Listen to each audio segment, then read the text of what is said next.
I move that we move out of public excluded. All in favour, seconded by Max, all in favour? Yeah, we're now in public. Thank you. All right. Page 31. Yep, so we're now on to item 7, page 31, which is the proposed draft annual plan. Thank you to those people who gave us a bit of a heads up about some of their questions earlier, so I think we'll be really fairly swift and expedient through the issues. Now, just to let you know, I'll let the staff do their report, but when it comes to all the suite of recommendations or projects, my approach is to take them by exception. So please have a think if there's anything you particularly want to speak about and identify that. Otherwise, we'll be going through large parts of the business without discussing it because we have, in fact, had previous discussions or we have a level of comfort. There's no objections to that. Good. Thank you. Good morning. Good morning, elected members. I'm Julie Clausen, sitting here with Tracy, of course. We're a bit of a dual act on this one. Just want to remind elected members that this is year 3 of our long-term plan. So this is where we look and consider things that need adjusting due to changes in circumstances or priority of council. We have a long-term plan coming up next year where we will have a re-look at most things in more detail. And a reminder that the economic environment we're finding ourselves in is quite different from where we started most probably this time 3 years ago. So we do our long-term plan in advance of it starting, so it would have been 3 years ago we were thinking about this. And we reflected that in our annual plan budget last year where we moved our balancing the books deficit out from a projected 2 million to 12 million. We are experiencing similar issues this year as we experiencing last year, and we talked about those in the workshops. Following the, so where we're looking at ending up is with the things that we have identified that are impacting on this budget at a 35 million balancing the books deficit. So that's moving out from a starting position of 12 out to 35. There are a number of options that were put forward for council to consider about how we might respond to that. And then I just wanted to also note, particularly for the new elected members, you'll see when we put the recommendations up that they are all preferenced with the purposes of modelling. And so that means that you are being asked to vote on a recommendation without locking it in. We will go through each of those and then at the end we'll lock in everything that you've resolved. So that allows you to consider something but then again reflect if you want to change that at the end without locking it in. There are 3 options in the last recommendations about what we can do in response to our financial strategy. So option 1 is the rates increase of 4.9%, which is in our financial strategy, but not meeting our financial strategy balancing the books targets. The second option is about a 6% rates increase to reflect the operating pressures that we are feeling on our operating budget, and again we don't meet our balancing the books financial strategy target. And then the third option is a rates increase to bring us in line with keeping us at the same position as what we started the year or projecting to start the year for. But we will move through each of these in blocks of resolutions, as Mayor Paul has said. You'll hopefully all see a presentation that some PowerPoints. So this is complex, and what we've done is tried to make sure that we have this for you, so we can talk about each one we're talking about. We'll give you the paragraph on the report, and then we have got the resolution number that corresponds to that. Thank you. Just to put a starting point on the board, and there may be amendments and other such, which is fine. I'm going to move the recommendations, the suite of recommendations as a starting point for discussion, with scenario 1 indicated. Do I have a seconder? Councillor Van Oosten. Thank you.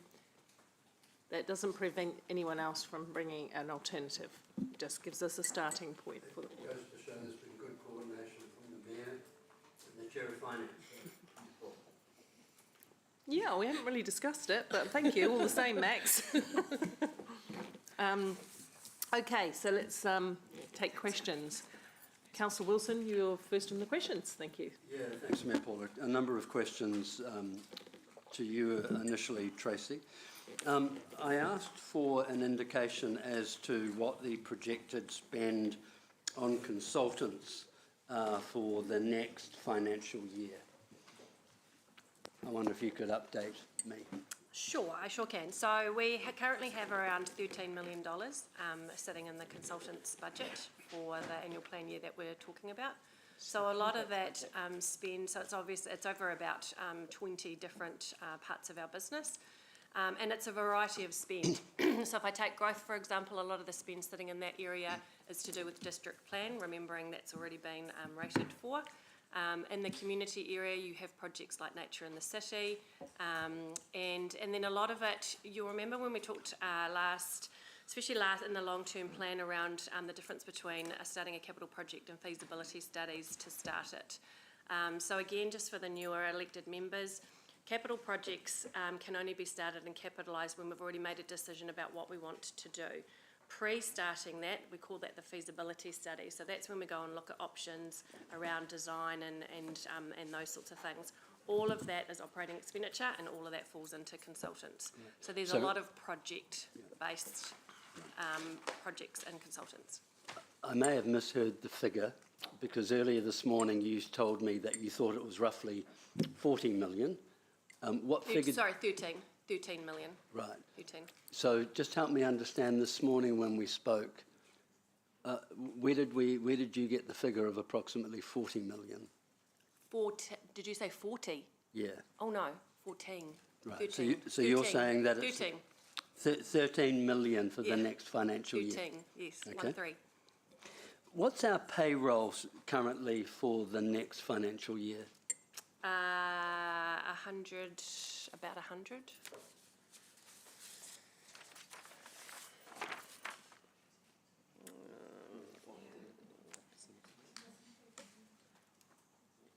Yeah, about 100 million. So about 100 million? Yep. Okay, between friends? Yep. Yep. Remind me, at the last financial year, did we adjust that for inflation? Yes. And so my recollection is we added 5%? Yes, but remembering that covers various things as well. So it included the medical insurance that we brought in for staff. So it was a portion of that was picked up as part of that 5%, and then the remaining was for staff. So increases in our expenditure, so for training, for example, and then the rest of it we used for increases in staff. Right. I'll come back to that, because you've raised 3 or 4 things in your answers there. So are you saying the 100 million is after we added the 5%? Yes. So the 100 million in this year also includes the 5%. So obviously every year you're increasing the percentage of what you're paying your staff. Yes. Right. So for the 23-24 financial year, our payroll is 100 million, and that includes the 5% adjustment for inflationary pressures. Yes. Okay. We also resolved, I thought, in addition to the 5%, to fund the $1 million for the staff's insurance. Are you saying that, in fact, no, that was included in the 5%? Correct. Okay. What currently is the number of unfilled jobs within the Hamilton City Council? And what has it been on average for the last 12 months? David, can you answer that?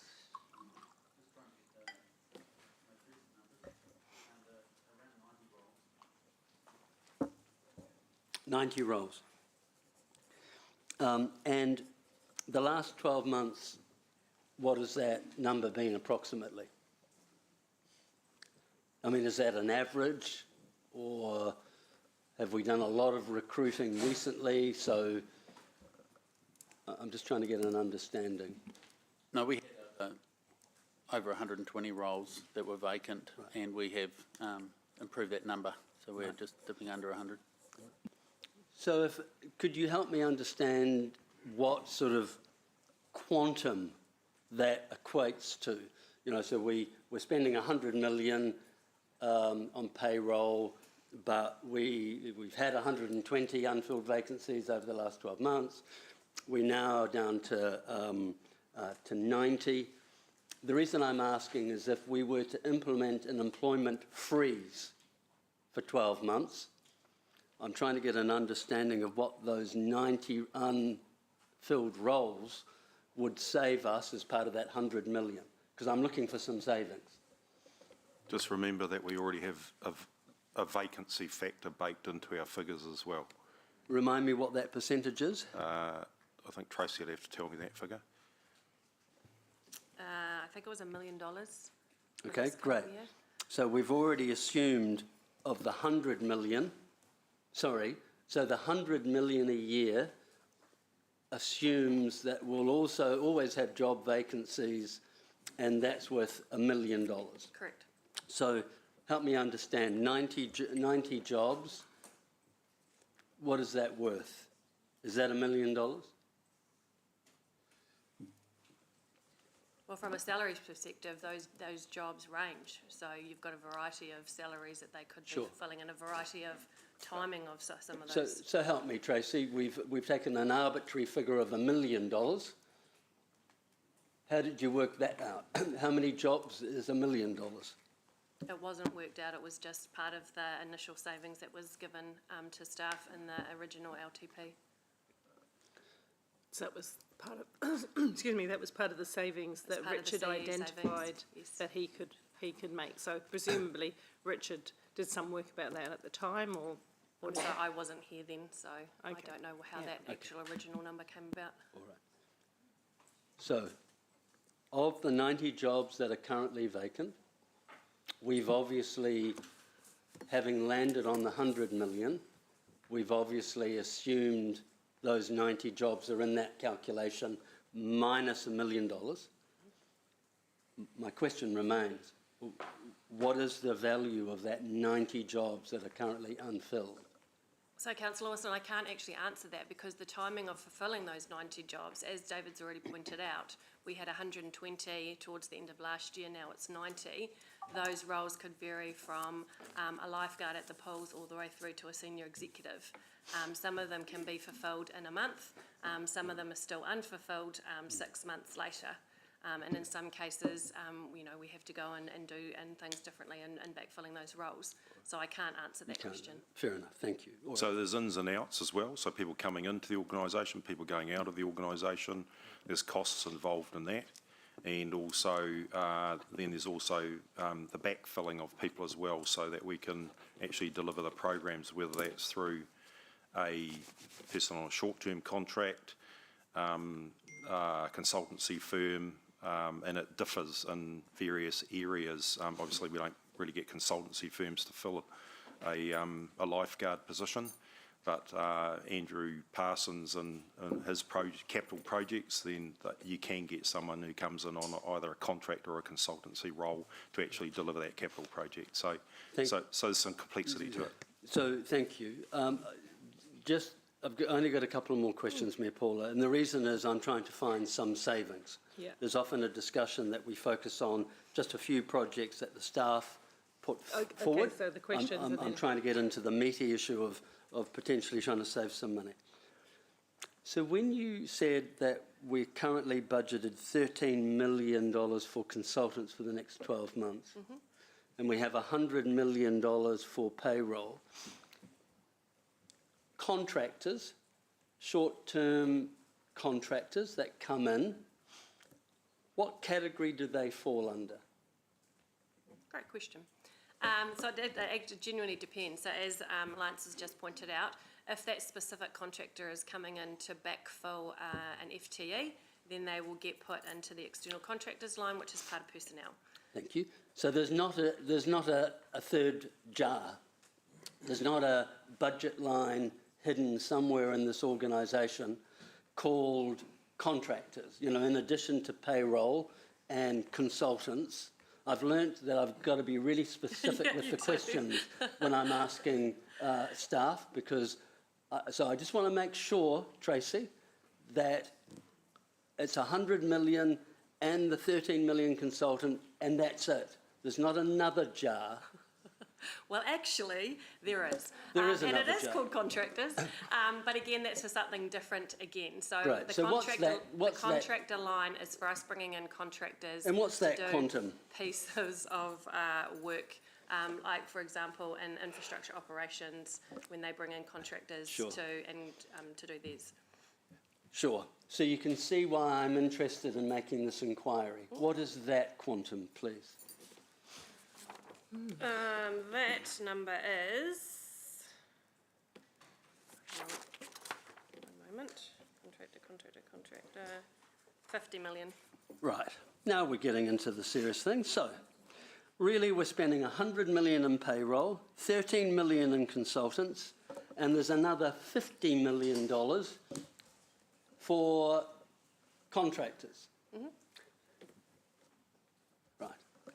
I express my frustration, Mayor Paul, at the fact that I have to be equivalent to Perry Mason, trying to just get the understanding of the quantums involved here. So my last question on this series, are there any other jars? Is there, I don't understand what you mean by jars. all right. So, all right, sorry, Tracy, is there any other cost line that could relate to human beings, whether they're FTEs, part-timers, contractors, consultants? I can't, I'm trying to encapsulate the most broadest description so that I can get a true understanding. You're talking about the cost paid to people to do whatever. Human beings. Right. Because we've been told 100 million, then I asked for consultants 13 million, and then when I push further, I Yeah. get told I think the 50 question's million. clear. So is outside of the categories that you've already outlined, is there any other personnel costs that we should be aware of? well, yeah, everything's done by people though. So I guess that's why I'm struggling a little bit in the sense that contractors are brought in to do work. Our lawyers, we get lawyers to do work, we get consultants to do work, we get people to do all of the work that's in our accounts. So okay. I'm not entirely sure I understand. All right. Let me ask you this. I had assumed that in the $13 million, the lawyers were included. Right. So they're not. So in addition to the 100 million for normal payroll, in addition to the 50 million in contractors, and in addition to the 13 million in consultants, what do we pay the lawyers? So we pay legal fees. We've got a budget of $1.5 million for Great. legal fees. Okay. Excellent. No? No, that's what I've just asked, and it's an addition. So, excellent. So do we pay external accountants that aren't included in any of the other cost lines? Yep, so we pay the auditors Okay, what is that? $1 million. What's that? $1 million. $1 million, great.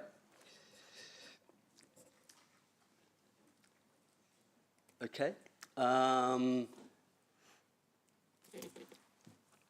Are there any other cost areas that you can think of that would help elected members get a full understanding as to what most organisations may describe as either payroll / consultancy, you know, human beings? Is there any other area that you could think of to help me? No. Okay, great. If I was looking, because later on we're going to hear about the idea of, instead of going out at 4.9, that we go out at 6 or 7.6 to increase our revenue to pay for the organisation. If I was to say, actually, no, I want the organisation to go find $4 or $6 million in operational savings. I'm assuming each of the categories that I've just spoken about, you would describe them as operational. Excellent. Could staff go away and come back with how they could glean at least a $6 million savings out of the, 150, 160, 163, $165 million?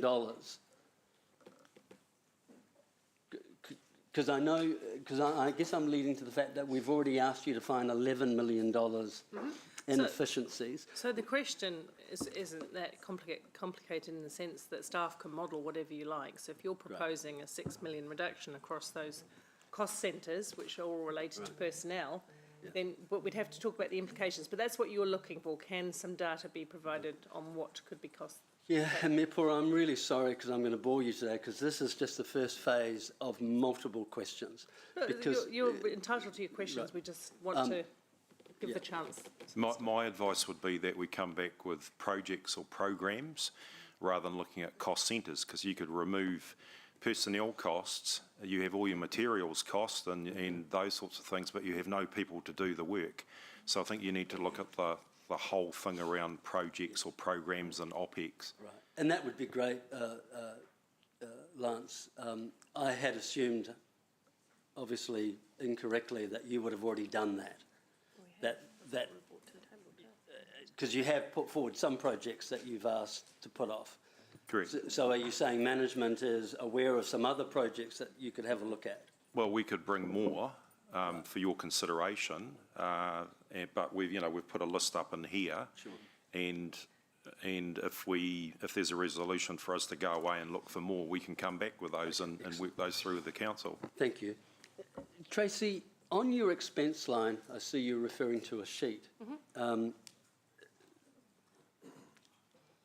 How many other expense lines are there, roughly? Great.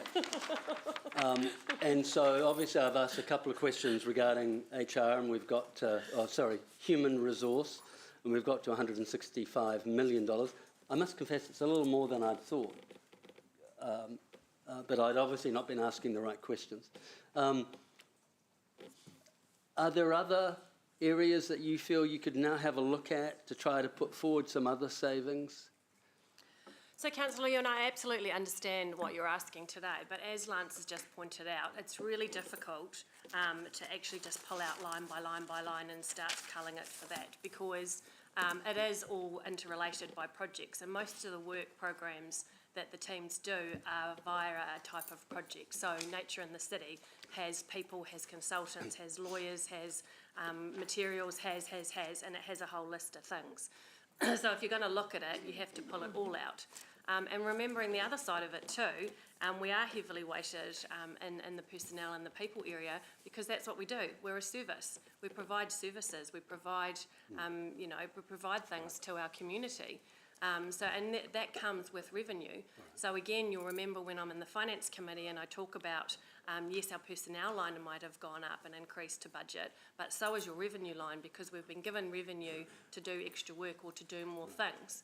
So it actually goes together. So you can't just pull out a whole lot of expenses without also realising that you've got the potential that if there's no one there to do the work, then you're also not going to Final question on this one issue. Yeah, final question, Final then question, I'll come around to you sure, later absolutely. again. Yeah, thank you. When was the last time SLT did an analysis of saying to themselves, 13 million in consultants, 1.5 million in legal, 50 million in contract?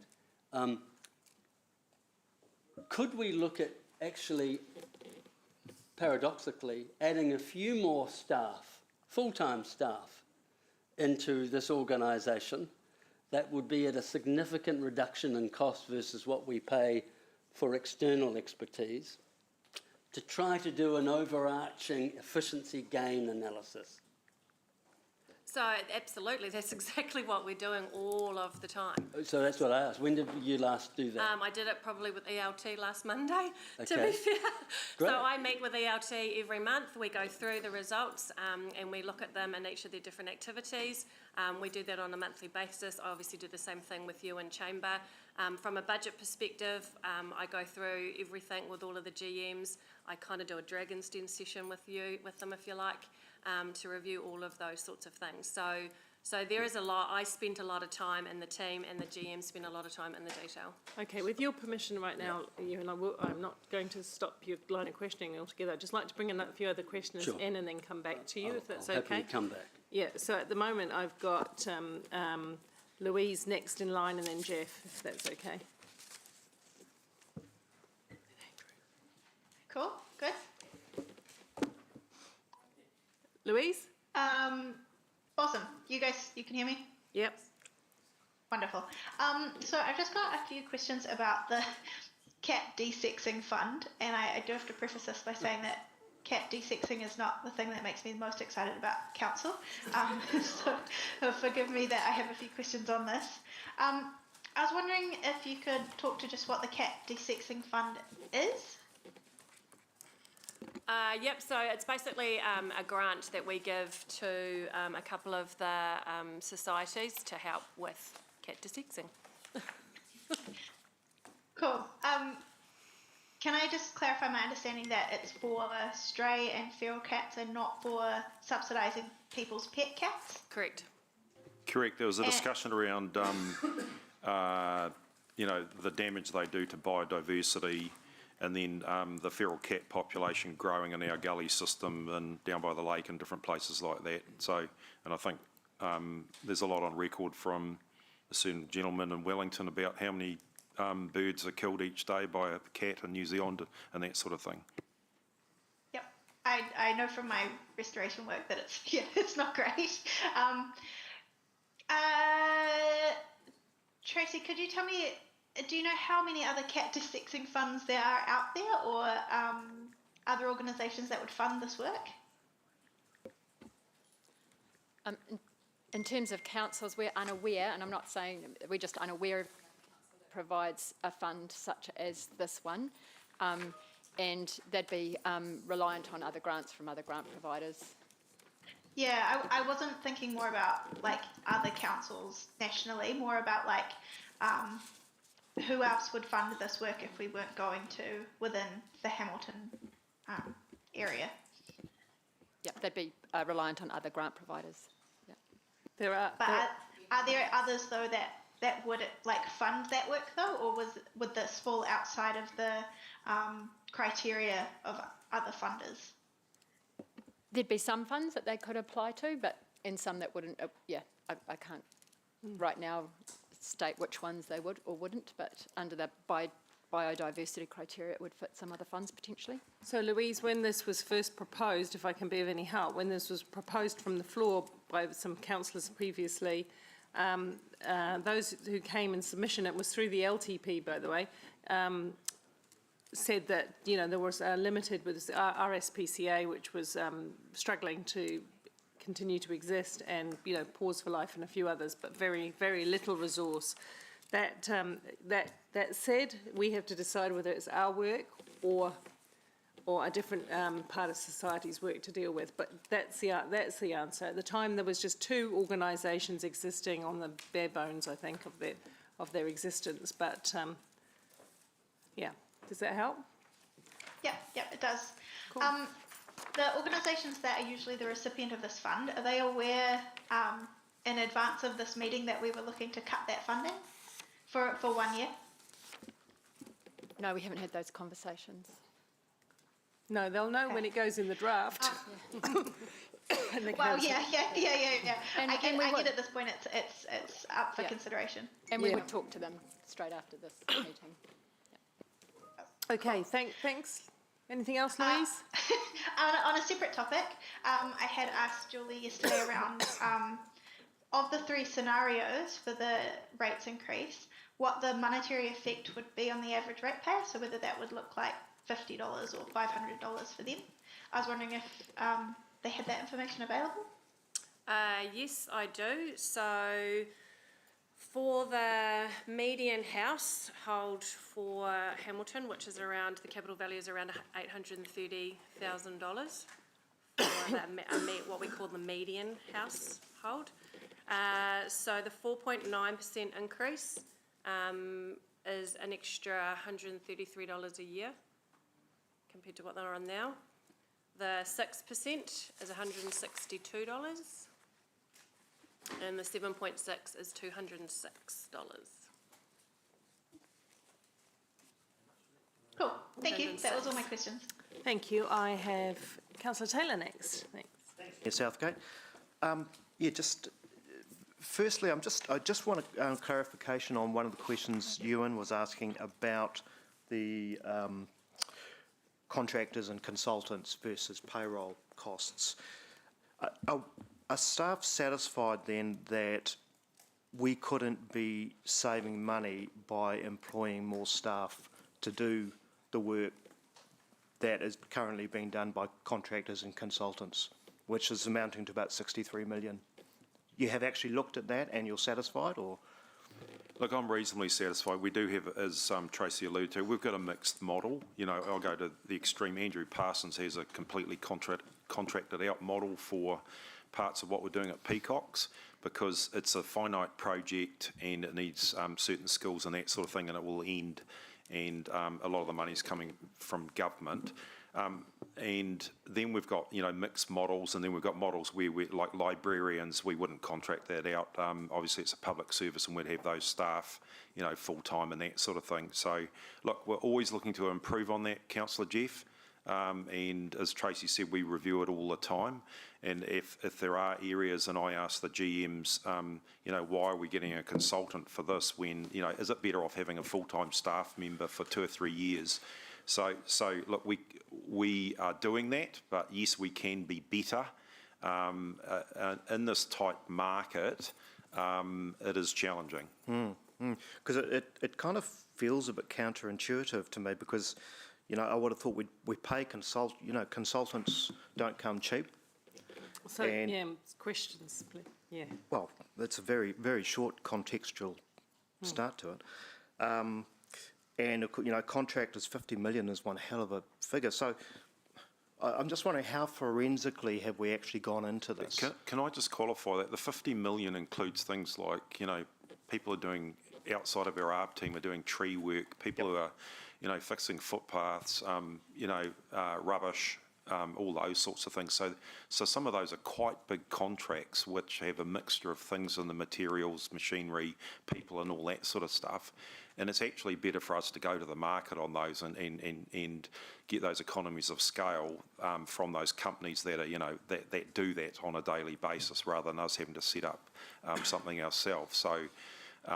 So when you talk about consultants or, you know, smaller contracted work, I think that's what you're talking about. Those bigger areas, you know, they are big contracts, and that's probably the most efficient way to do it. Probably the most efficient. So well, it is, because we go out to the market and then we get good tenders and we work through that. And quite often when you look at consultants or contractors coming in, basically they can get a job done, and they don't have all the overhead costs involved. They have some overheads, obviously, but they can spread that right across what they're doing externally. Okay. One of the things that came out of that briefing that we had, Mayor Southgate, was one of the questions was from elected members was, can we, in fact I think I might have asked it, can we rephase capital projects to try and save some money? And I see we've done that. On page 44, there's that list, 44 and 45 I think. There's a 43, 44, there's a big long list of capital projects that we have rephased, which is good. Am I right though in seeing that what's left is the capital project, the cost of capital projects that we have planned for 23-24 is still 374 million? is that right? Yes, that's correct.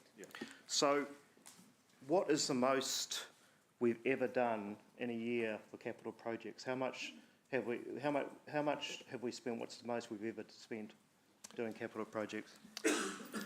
Somewhere around 270, 280 million. This year we're on target for about 300 million. Okay, no, thanks, Chris. So aren't we still being over-optimistic here, 374? The number's a big number. We've gone through item by item and looked at deliverability.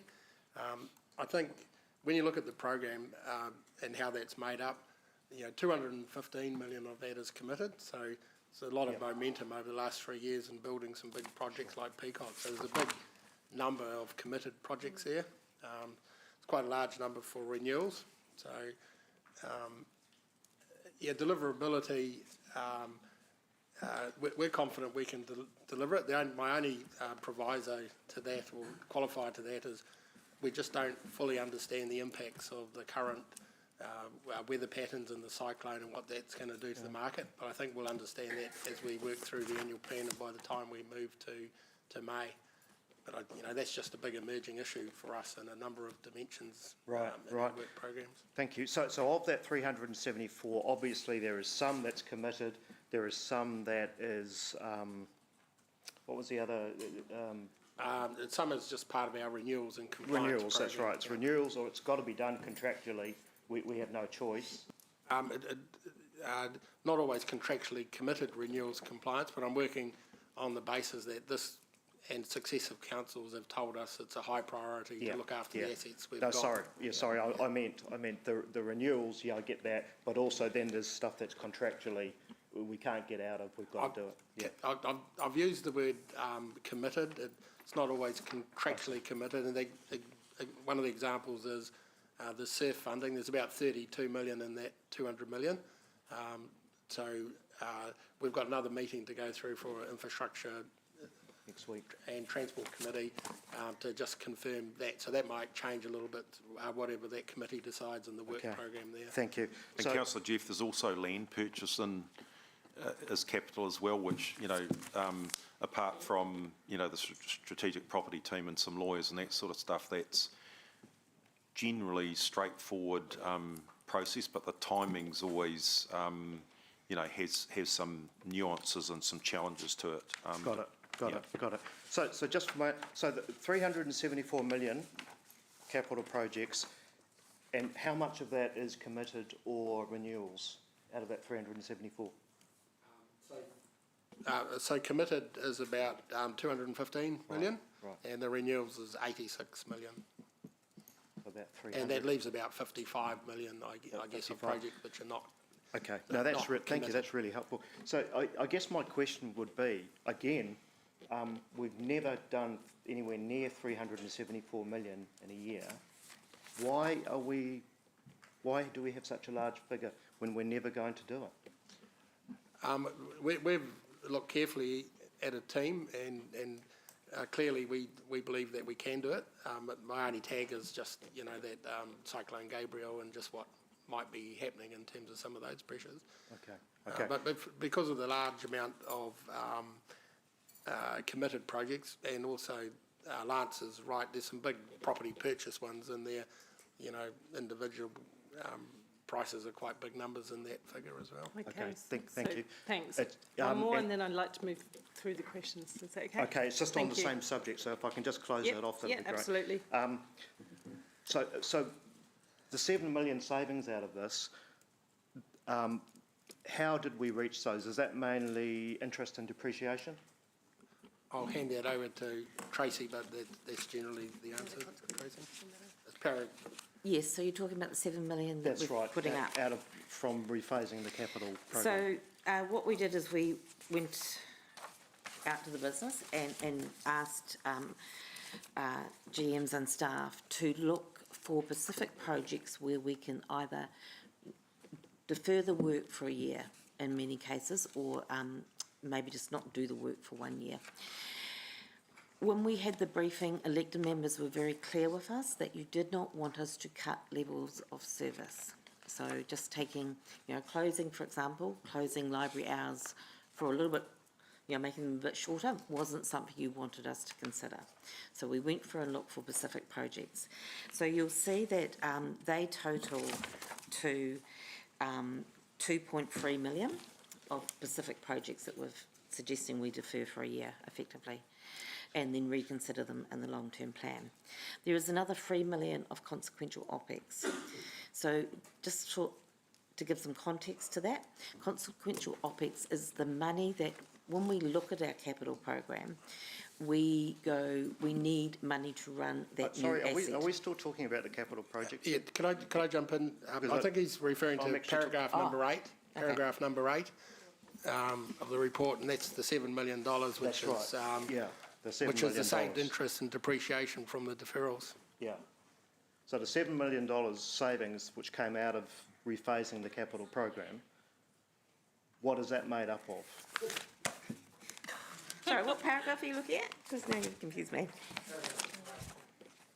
No, that's the actual additional projects that can be Yeah. deferred.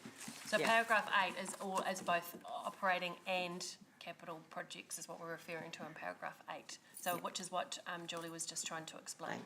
So it says you requested at the briefing additional projects that could be deferred. So those were both operating and capital, and that was what Julie was just going through and describing to you. Okay, all right. Okay, well, Yep.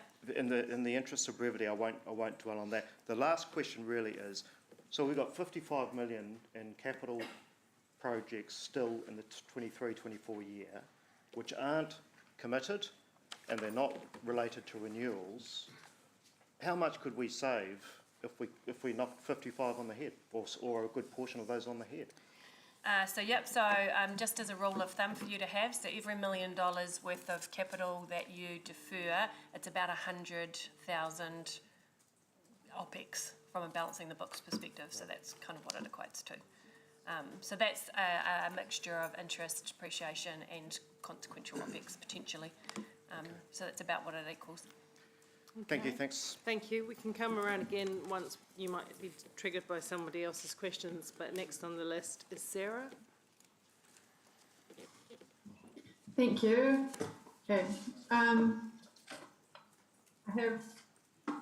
I'll try and be efficient with these questions. So, Tracy, firstly, on depreciation, I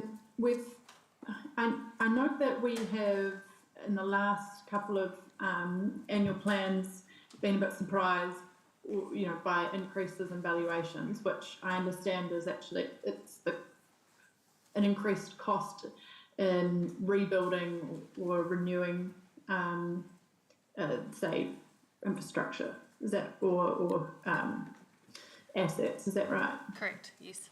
Yeah.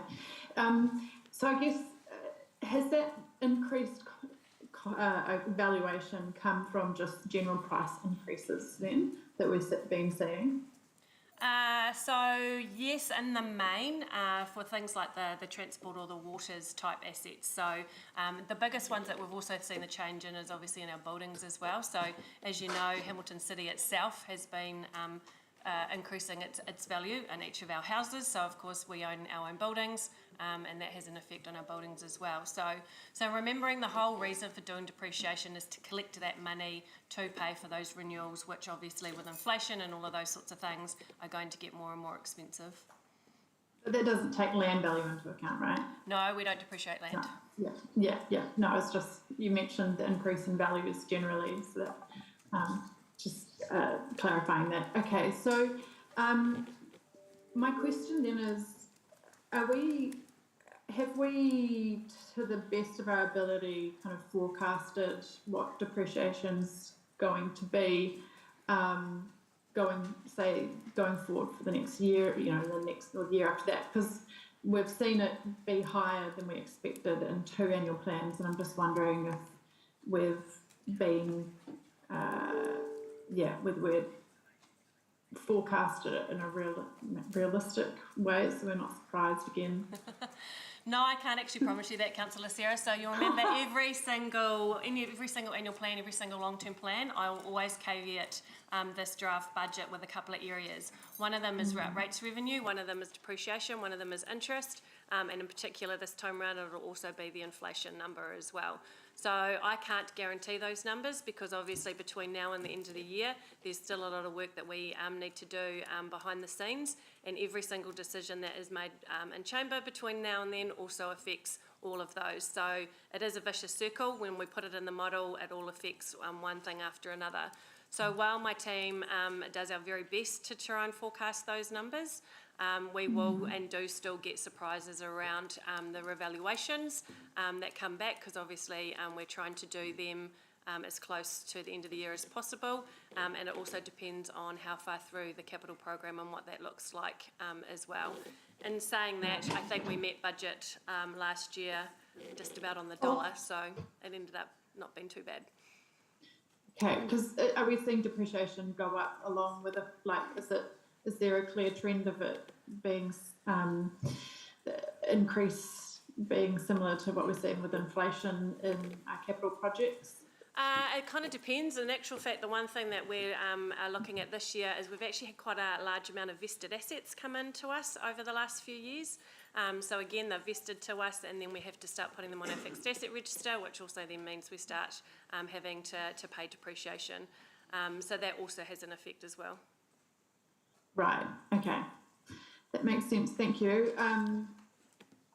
With the next question was around the capital project program, and I guess given how much competition there is out there with government doing a lot of projects, and then we know that the rebuild from cyclone could be putting more pressure on us. I suppose, are there projects which we could realistically defer that staff would be able to potentially come back to us with for consideration, and particularly given the more we want to do, the more that's going to create demand in the sector and push things up even more.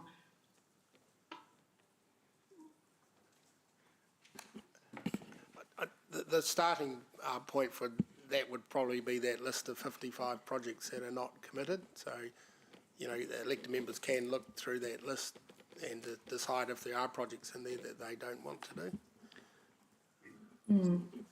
And Chris, what difference would it make? I mean, I guess what would the impact be for if some of those were pushed out a year, like in terms of are there other unintended consequences there, or just I guess it depends on what projects they are.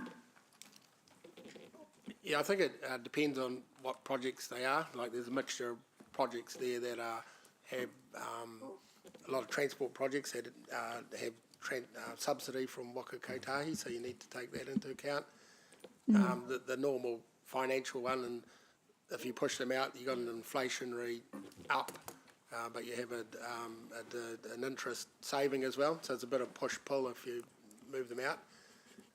But I think in general, a lot of the projects are things that we've committed to build for our community as part of the LTP just flowing through. So probably the biggest impact is not building things that the community expects us to build. Yeah. All right. Okay. Last question, please, Sarah, because we're just going to... Last question, I can come back to you, though, but... Yeah, okay, no problem. Yeah, and the last question was just around the Waka Kotahi co-funding. I did see at least a couple of things in that list that we're looking at rephasing, and I just wanted to know what impact that would have in terms of co-funding where it's for projects where it's already been approved. And for example, the Ward Street one is an example where we're looking at pushing that out again. It got co-funding approved. Are we able to do anything in terms of shifting approved co-funding to other projects, or just understanding that a bit better, Chris? So through the chair, I can answer that for you, Sarah. In terms of your example that you used in terms of Ward Street, council anticipated 51% subsidy for that $4.6 million. It needed a business case with Waka Kotahi approval to then implement, and that hasn't been received yet. So they're anticipating it. It wasn't part of the initial funding that was confirmed to go to the next stage in terms of the big list of projects that they approved back in 2021, 22. So we've anticipated a subsidy on that, and it's around delivering on that project, which once the business case is done for that, then that confirms the cost and the subsidy received from Waka Kotahi once it's approved. So there's no impact on us moving it out, and it's still within our 10-year plan program. We just reintroduce it back into the 2024-34 program of work that we resubmit to Waka Kotahi. From memory, actually, there was approved funding when I mean, I could be wrong.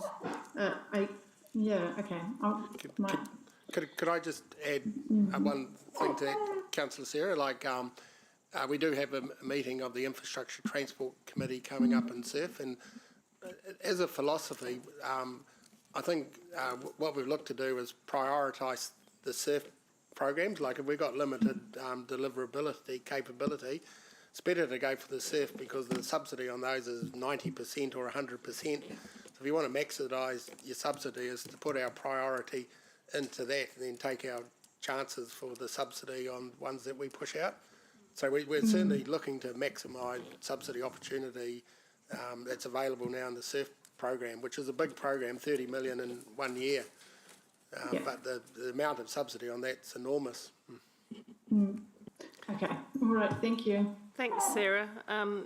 I've got a couple of questions, and then I have Andrew to follow. Is that okay?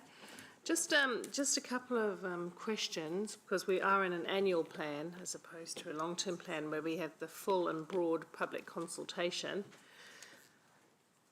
And the annual plan is an adjustment, an annual adjustment against the LTP of that year. So I think just keeping that in mind, my question comes, to what extent can some of the desires of elected members to save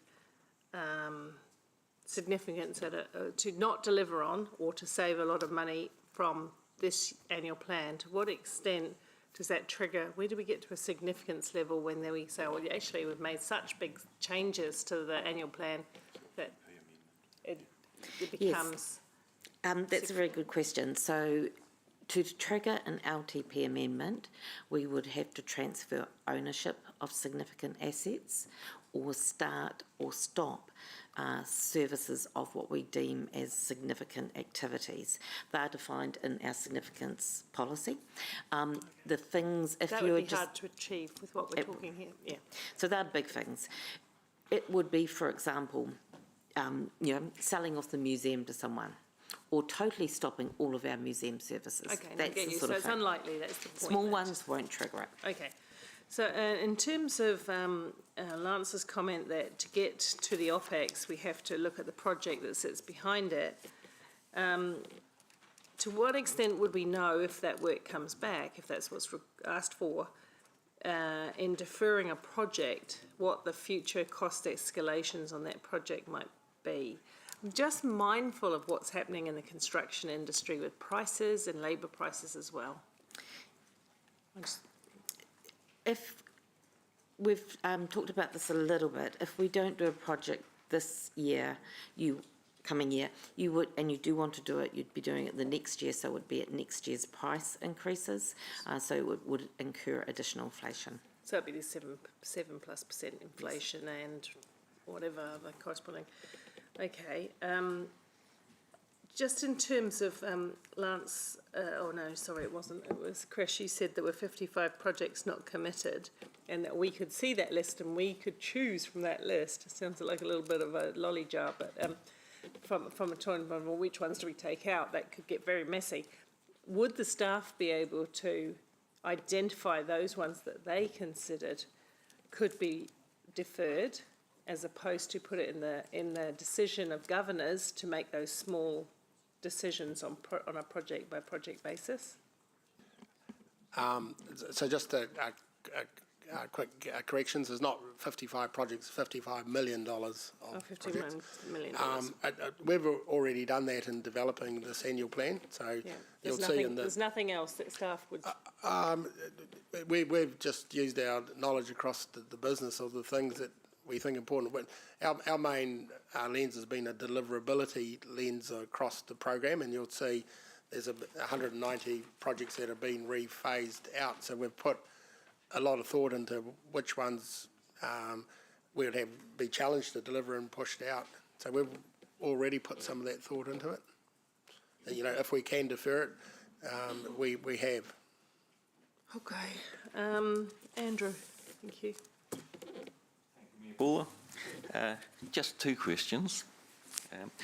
The first is about our legal responsibilities to balance the books this year, and the second is about the Future Fit program to be able to balance the books in the future. The Local Government Act 2002 has a section, subpart 3, on financial management, which does require us to balance the budgets. It does say that we must ensure that each year's projected operating revenues are set at a level sufficient to meet the year's projected operating expenses. There is some flexibility in the other sections. I'm not entirely sure we meet all of those issues. Can you give me some confidence that we are actually meeting our legal responsibilities? This is in respect to It's balancing books. on you as councillors to meet that responsibility, and over the last few years you have made conscious decisions not to balance the books as per that legislation. Not to balance the books Yes. that year. That year, That yep, year. based on various, we've obviously over the years had various reasons for that, but that has been a conscious decision that council has made. Yeah. Thank you for that. Yeah. Oh, we have done it once. Yeah. Thanks, So Nick. the second question, I guess, is might best be answered by maybe David Bryant or Murray Hickey, about the Future Fit's likely program to help us balance the books in the future. So that I'll answer that. So Future Fit it's got a number of work streams to it. There's a couple which are more internally focused around performance frameworks and reporting and enhancing leadership across the organisation, and also looking at how what our business models are going forward. That's looking at our capabilities, our use of technology, et cetera, et cetera. Look, part of it is around about responding to reforms and looking at what the organisation looks like if Three Waters reform happens as the legislation is at the moment, and if we have a change of government, it could change pretty quickly. So it's about, and also taking into account the future of local government report as well, and what's coming out of that panel. Obviously that's still got some way to go, and also in Blair's area around the RMA reforms, which is probably a little bit more of a slow burn. So it's really about looking at the organisation going forward. Look, we're not going to be in a position with that work to actually influence the annual plan. As I said, that'll be more around where do we get to, and then what's in the 10-year plan, and I'll keep elected members up to date. So it's in its infancy, and well, probably a little bit more than its infancy, but it's probably a little bit too hard to, if you're thinking that we can bank some savings through that process. I couldn't give you any firm figures. I'd be plucking them out of the air at the moment, but I'll keep elected members up to date. We'll have a full briefing on that as we go forward. And obviously there's some sensitivities around that too, with potential staff transfers and those sorts of things as we work through that. So, but obviously that looking at the way the organisation is geared, and I think to some of Councillor Ewan's questions earlier on, and how we operate and what is our philosophy around that, yes, it'll be looking at those sorts of things, and you know, we do want to be you know, efficient and effective, but also adaptable and also respond to some of the things that we've talked about a lot around climate change response, TTITI responsibilities, et cetera, and also concentrating on our people so we can deliver good services to our community going forward. And the other thing is probably the one thing that's out there is about participative democracy as well. That's coming out of the Future for Local Government report. We had a decline in the amount of people who voted last time, so it's actually looking at that as well. Now, there's only so much you can do that within staffing and organisational, but it's also around culture and the way that we interact with the community as well. So pretty a little bit early yet, but definitely in mind. Thank you. I was only going to give Murray or David 2 minutes to answer. I always like 5 because I'm the boss. Okay, let me just see what other questions I've got. Councillor Casey Cox. Thank you. Just a quick question around the increases that we've made to some of the fees and charges for inflation. I'm just wondering where that figure comes out in total, basically, for the budget. Were you already It's already seeing, in though, there. yeah, yes. Thank you. Councillor Wilson. Yeah, thanks. Well, I know you're going to, I shouldn't say that.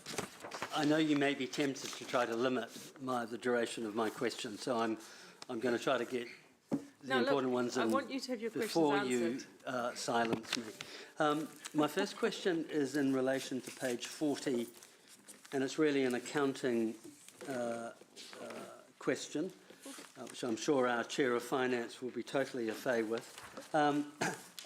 Could you just help me understand this need to split the software as a service, SaaS, from CapEx to OpEx? Now, I see it has a significant effect of $4 million. So historically, we've been sort of borrowing.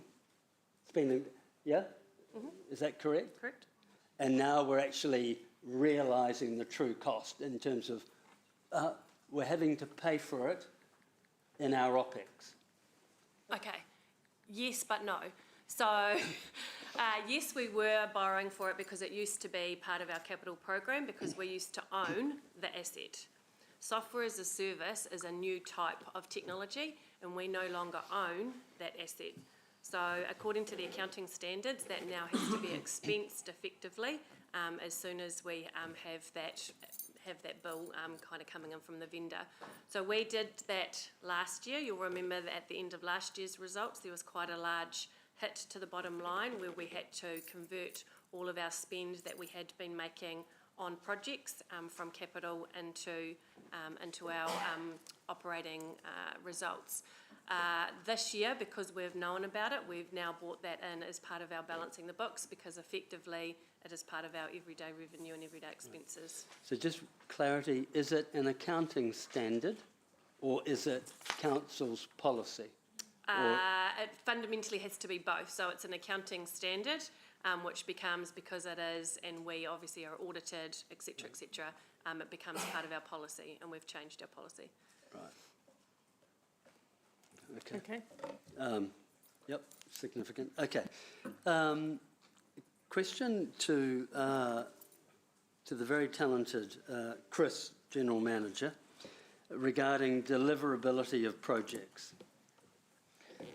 Chris, in the document on page 43, am I correct in saying, and my colleagues have asked some questions on this, am I correct in saying even after deferrals, your forecasted capital program to be spent in the 23-24 year is $374 million?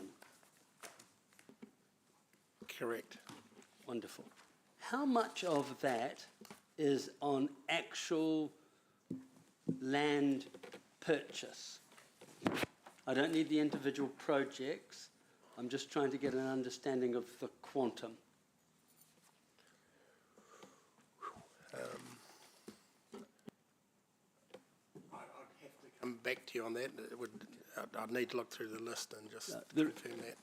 I could do that relatively Yeah, easily. Mayor Paul, I think it's absolutely essential because we've heard from Chris that he's 100% sure of delivering, with the proviso that, subject to the significant unsettlement of the cyclone and the ability to actually find contractors. But he then went on to say, oh, but an amount of it, sorry, I shouldn't have said a large amount, is strategic land purchases. So I'm interested in... Sorry, I had heard him say that in justifying his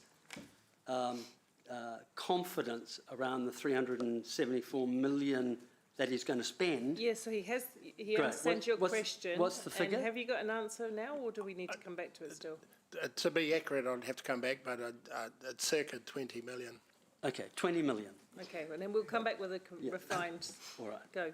So, Chris, I just want to confirm this. In light of the fact that it's roughly 20 million, you're still absolutely confident that you're going to spend 354 million in capital programs when the best we've ever done is under 300 million, and also in the event that we've just had a recent cyclone that is going to affect this country for the next 10 years. You're still saying you're going to deliver the 354 million in capital projects in the next financial year? I'd put one tag on that, and that was the emerging effects of the cyclone and the rebuild. So nobody at the moment can quantify that. So we're working hard and talking to our supply chain and trying to get as much intelligence as we can as we move forward to finalising the annual plan, just what that impact will be.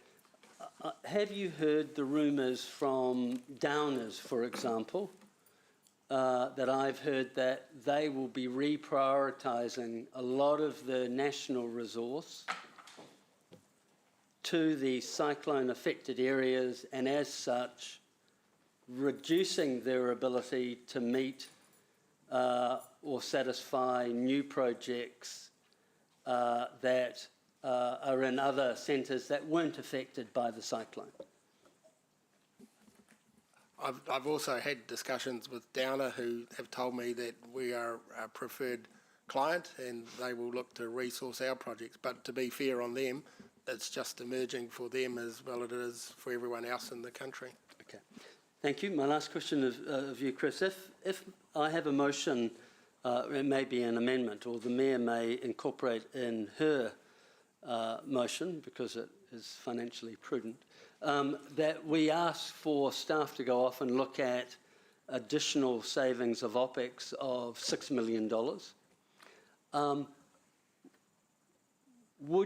Would you be in a position to try to have better clarity as to the likelihood of you spending the 354 million in CapEx? And if you had some more time to chat to contractors to help feed into that potential savings, keeping in mind that, of course, CapEx only helps us with interest and depreciation, but it could help. Certainly our signalled intent to keep an eye on the developing situation and provide that advice to council as we work through the annual plan. Julie, in terms of time frame, how long does Chris have before we have to make a decision? Today is the opportunity for elected members to decide on their draft budget. And if in that draft budget there are areas that you would like to go and canvass the community more to understand their opinion or view on those proposed changes, we need to do that. We've got scheduled from, I think, the 3rd of April for about 5 weeks. And so we'd like to have more than a month to do that. And then we will come back to elected members. You'll have the opportunity to consider that input from the community, and you'll then be able to decide on your final budget, which I think from memory is early June. Great. One final question, Mayor Paul, if I could, of Chris. Please correct me if I'm wrong, Chris, because I may have misheard what you said. Of the $374 million of capital projects for the next financial year, I heard you say that we're already contracted 274 million. Did I get that right? No, what I said of the 300 odd million, the 215 are committed. Sorry, Chris, clarify. 300 odd million. Isn't it 374 million? Yeah, the 374 million, which Okay. includes some allowance for inflation in there as well. Yep. Okay, So, I'm so just 215 are committed. I'm drawing 200 okay, drawing a distinction between contractually committed and committed, because the SURF funding is in there, and we've yet to decide that. no problem. Walk me through this like I'm a 5-year-old. So 215 million is contractually committed? And Okay. again, I'd say committed. So not all of it's contractually committed. For as an example, the 32 million, I think SURF funding is in there, and what we contractually commit to will be subject to the Infrastructure and Transport Committee meeting. So 215 million is committed, but not contractually committed? A lot of it is contractually committed. I'm just making the point that committed can mean contractually committed, or it's, we've got a decision of 32 or 37 million SURF funding, but this council or the committee has asked us to come back before we finalise that list. Endeavouring to be helpful, can we have, you're coming back with a little bit of detail later anyway on a couple of matters, so can we get some clarity between the committed and contractually committed? Mayor Paul, all I'm trying to do is have for Chris to tell me the makeup of the 374. Yeah. And so we know 20 million is land, and I thought 215 has been We sort of understand the earmarked. question. He hasn't got it at his fingertips, so we're going to ask that that be provided. Can you carry on with your line of question outside of that for the moment? No, no, because they are really essential, and I'm trying to be respectful, but I'm assuming if staff have come up and said 374 million is what they're going to spend on CapEx, shouldn't they just have that at their fingertips? Have what it's broken down of? Because you must have, there must be a calculation of how you've come up with the 374, because you're asking us to approve it. Well, look, I can't answer the question, and I can see that you're not going to get the answer to the question this very second. I just wonder if we can put it on hold. I know it's Sure. important to you, All right. and you won't, I know you won't be making a decision without it, Ewan, so I understand Thank you. that. So let's go to some of the other questions. Staff, you're working on this, you're getting some clarity across this for us? Could I just be clear that the 374 million is in front of you in the table in 42. If you go to the far right table, you can see all of the projects, and you can see them totalling up to 374 million. So you can see the projects there. What you can't see is Councillor Ewan's question, which ones are contractually committed. Right, but that's what he wants. So let's try and get to that point where we can satisfy that information. Meantime, if we can go to Max's questions and maybe work through some of the other questions that councillors have, because at some stage we'll be taking a lunch break, and of course that is a good chance to kind of group up, get into the detail, have a chat, which I think might be more useful than going in a churn here and just not getting quite getting there. So, Maxie. Thank you. Just a couple that haven't been touched on yet, and a significant increase to our costs is the interest that we're facing, Tracy, on borrowing. We talked a little bit about this in the Finance Committee year to date. This is forecast. Is there any opportunity for us to be optimising any of the interest on our borrowings by locking in for a further period, or perhaps give us a bit of an understanding about how that process works and whether there is an opportunity for that optimisation? So to be honest, I probably have spent the last 2 years doing as much of that as I possibly could, and we, as council, had the benefit of that in the last annual plan, so the one that we're actually in.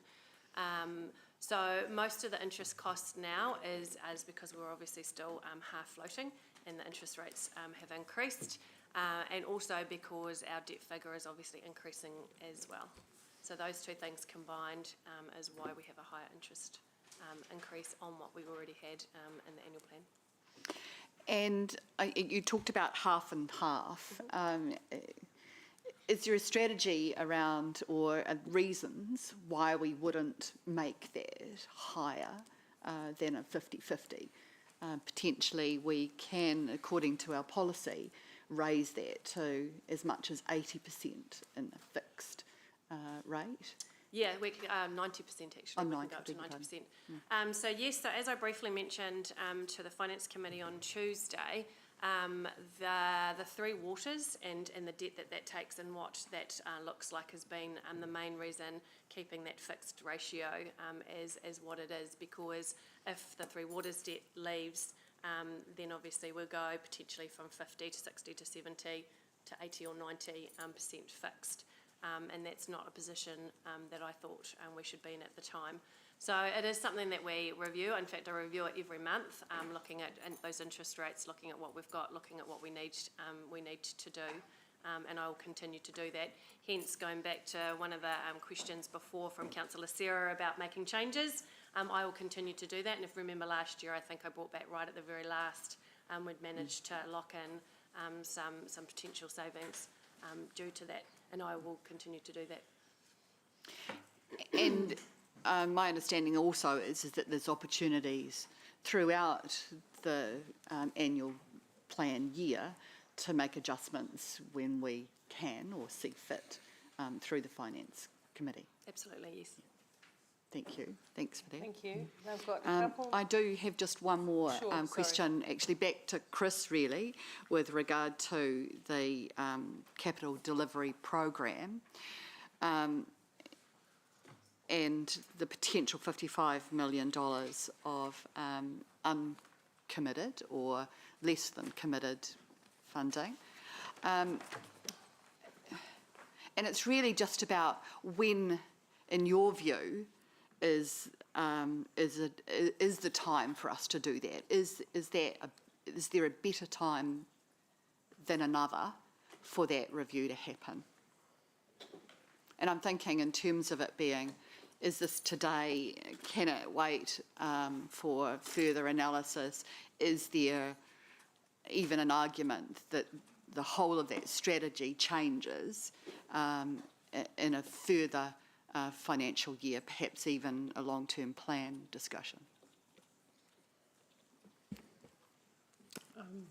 That's a very broad question. Yeah, so- true. Yeah, I'm struggling to know how to answer that question. Maxine, is that, just respect, Yeah. is that a veiled question about the relevancy here before us in an annual plan versus the long-term plan?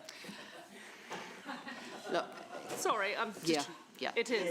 Thank you, Mayor Paul. Probably more a debate point than a question to staff. Thank you. All right. Okay. Look, I have a couple more people on questions, 3 in fact, lined up.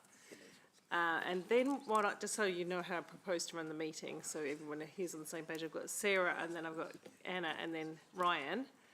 Then I might quickly ask you guys to identify any key things that you must have post-lunch and to indicate whether there's any particular parts of the recommendations, you know, the schedule that you want, because remember I said I'd take it by exception. Is there anything that you're likely to bring up that we'll be discussing after lunch? That will help the staff be prepared in the right areas, and hopefully we won't then go down a lot of rabbit holes we weren't expecting to. We may or may not, but that would just be helpful before lunch break to be quite honest about where we're heading with this. Is okay? So I'll go through Sarah and then Ryan, because somebody else is gone. Sarah? Thank you, Mayor Paula. Right, Tracy, I have another question, just it's in regard to the proposed options for the rates. And I've done a back of an envelope kind of calculation around the cumulative effect of the different options, but I'm wondering if you've got that information at hand. So just, the difference between, say, option 1 and option 3, or 2 and 3, in terms of how much additional debt we take on through OPEX, borrowing to cover OPEX, and overall, over the 10-year plan period, what that overall difference is between how much we end up taking on in debt and what surplus we get. So sorry, are you referring to, if I look at page 55, for each of those different scenarios, we have shown that. So if you look at the balancing the books, so if you look at option 1, for example, where we've got -17 deficit, so the flow-on effect is -20 the year after, etc., etc. Is that what you're meaning? Yes, but I was just thinking, so if you add all that up for each option to give a clearer picture of the overall cumulative effect. So, I did a kind of a back of the envelope exercise with it, but I was just wondering if that makes sense. So, for example, with option 1, I think you end up borrowing in addition, compared to option 3, over the next 4 or 5 years, you end up borrowing an extra 56 million to cover operating costs. There was a significant difference when you added it all up. So I was just wondering if we could have that information. Sure, but can I just caveat that a little bit in the sense that obviously next year when you go into the long-term plan, all of that is going to change and you're basically starting all over again. So remembering in this particular scenario, I haven't changed any of the modelling in the further years for any other additional changes around interest rates or inflation or anything other than what was already in the long-term plan because we're in such an uncertain period of time. Okay, thank you. Another quick question was just in terms of,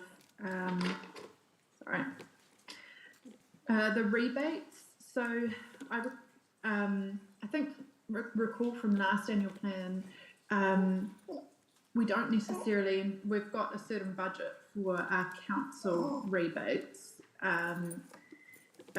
which are on top of the government rates rebates for people on certain incomes. But I understood that we don't necessarily utilise that whole fund.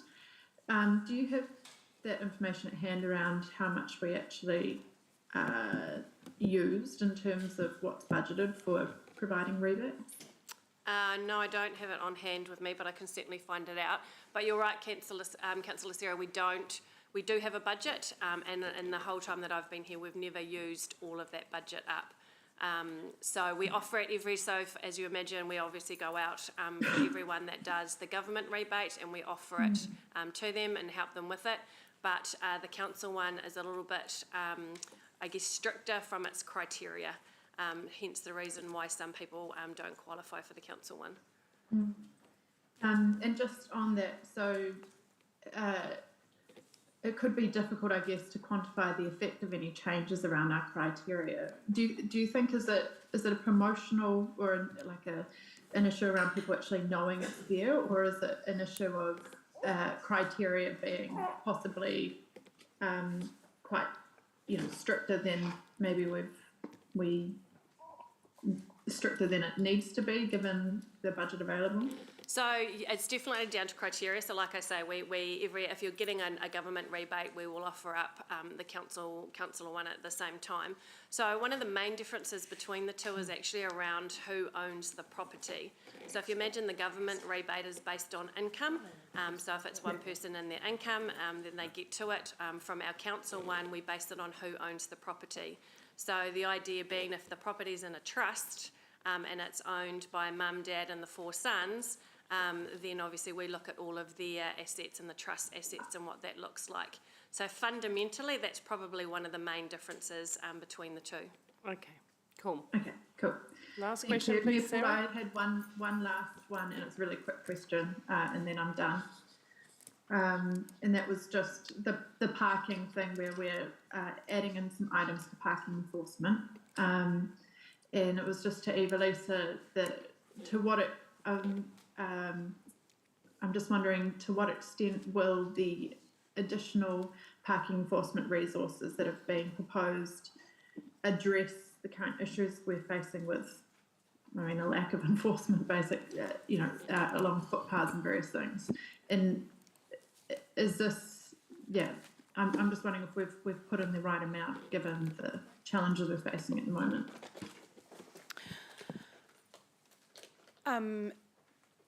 So the resources that this will bring will be an additional parking warden with a vehicle that will provide the services around the city that currently, based on community feedback and the requests coming in, we're struggling to keep up with. Does it cover our city 24/7? Possibly not, but it goes some way towards doing that while we look at how we actually manage our parking across the city. So any additional parking wardens that we put out there do provide that additional level of service for parking, but this goes a little bit towards achieving what our community is asking for. Okay, but would you recommend it, rather than adding, could we add one more parking warden to that or would you recommend waiting to the long-term plan to do that? I would recommend waiting till the long-term plan to look at the city as a whole and the level of service as a whole so at this point. And I do know that if there are any requirements, we can come back to council to ask for additional, should that be the request of elected members in the community coming in through committee structures, All right, thank you. Okay, so that's sitting under B1E with the increased parking enforcement that was is part of the staff's recommendation, so that's why Sarah's coming at that. Councillor Hamilton. Thanks, Chair. Possibly a Tracy or Chris question.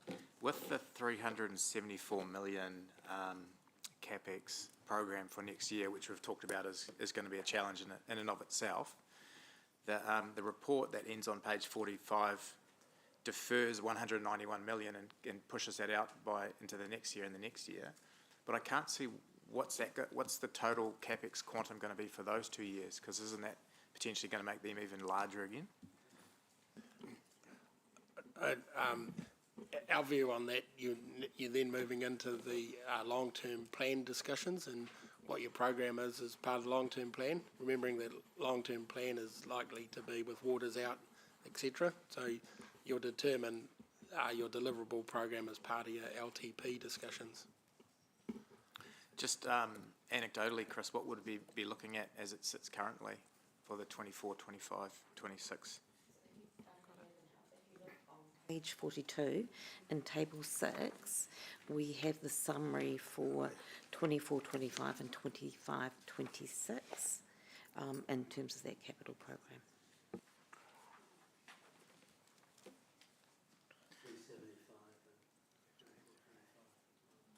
Oh, okay, so it's largely the same for 3 years running. Okay, thank you. And for context, Tracy, just remind me, Council's balancing the books. Is it its own unique balancing the books? Because we did change it 3 years ago. Are we the only council with this exact balancing the books model, or are there others? As far as I know, yes. And what's the government or the prescribed local government balancing the books? How does it vary again? Was it the DC difference? Yeah, so it's mainly around the DCs and a little bit more of the capital. They include more of the capital side of things, revenue and whatnot in their one as opposed to our one. So ours is stripped out anything related to capital except for a small portion of the DC revenue to cover interest. So our balancing the books ratio, even though it's not satisfactory to us in terms of 4 years out, is it more honest than other councils balancing the books? Correct. And do we get, in your view, does media report that difference, or are we sort of jumbled in is balancing the books a key, metric that's used immediate, or is it more debt to revenue, or? Um, Trying to understand the Yeah. narrative around it, that's all. Yeah, so I guess it's, as from my perspective as the finance director, this is our everyday revenue versus everyday expenses, and this is exactly what we should be looking for, and making sure that we are doing the right thing for it. Hence the reason why it got brought in as far as our financial strategy. So personally, I think it's very important. Yeah, and just, thanks, it's just a helpful contextual question for me, Chair. I guess to Councillor Bitter's question, in terms of LG requirements, surely that gives us favour when looked upon, in terms of council's other rating ratios, when ours is more transparent and honest. Yeah. That was a yes for the record. Yes, oh, sorry. Thank you. Thank you. Thank you. Just a follow-on question from Councillor Hamilton. In terms of the 4.9%, which is the current recommendation on there, the pinch comes in 2026, doesn't it? And that's when we've only got the 4% buffer from our maximum debt limit as well. Something to consider. But again, remembering, as I said, that I haven't re-looked and rephased anything further than the next annual plan. Right. From a modelling perspective, I haven't made any adjustments. So that would be something we would see ahead of the long-term plan. Absolutely, which is the- yes. Right, thank you. Councillors, we are going to get information after break, and I think it is a good time to take a break. But just before we do, can I get you to look at the recommendations and make sure, remember, by exception, if there's anything that you would like to particularly find time to discuss or debate, and can you just give me your thoughts? Your Worship, can I ask a procedural question, just in terms of how you intend to put the motion? You're aware of my amendment / motion, whatever it ends up being, asking staff to go off and find 6 million. And that would then affect whether or not we need the 6% rate increase or the 7.6%. How would you like to try to manage that? Are you going to are you suggesting that either in your motion that there's a requirement for staff to go off and try to do that, or do you want me to move a motion? Either way works. I'm happy. I will be taking every part as separate as well for reasons that people may not. But of course, it's still a moving feast at the moment, and so Because we wouldn't need to put the rates up if we find 6 Yeah, million. I get that. I get that. So let's cross that bridge when we get there. I'm open-minded to it.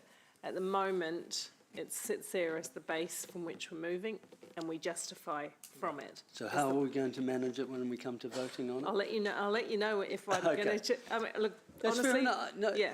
that's fair enough. I mean, think through a strategy. Yeah, no, and thank you. You were very clear with what you intended, which makes it very helpful. And so what I'm asking councillors now, is there any clarity we can have on the rest of the matters to make it helpful to tune our afternoon discussion right into where we need it to be?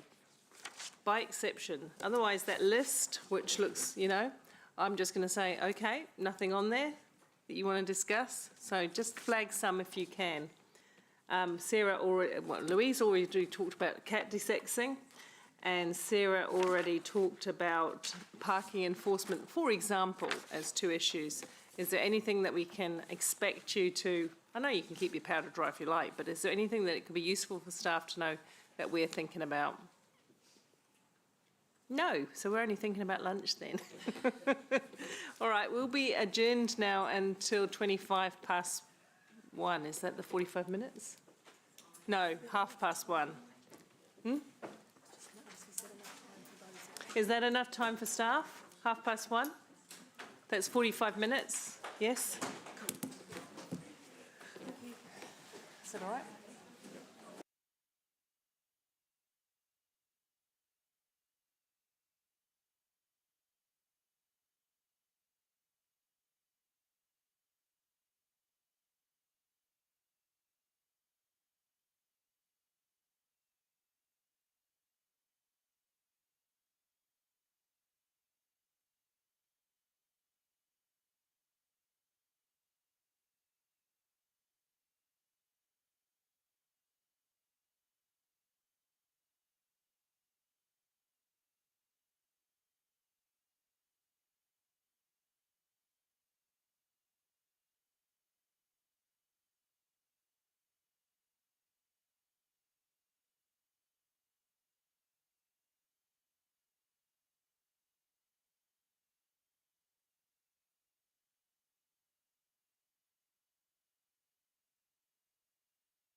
Welcome back. Good afternoon. Tracy, are you ready or you're good? No, it's all right. You're good. Okay. So thank you. Thanks for the really lovely lunch too. It was very nice. In terms of where we were before lunch, there were some outstanding questions that we'll come back to.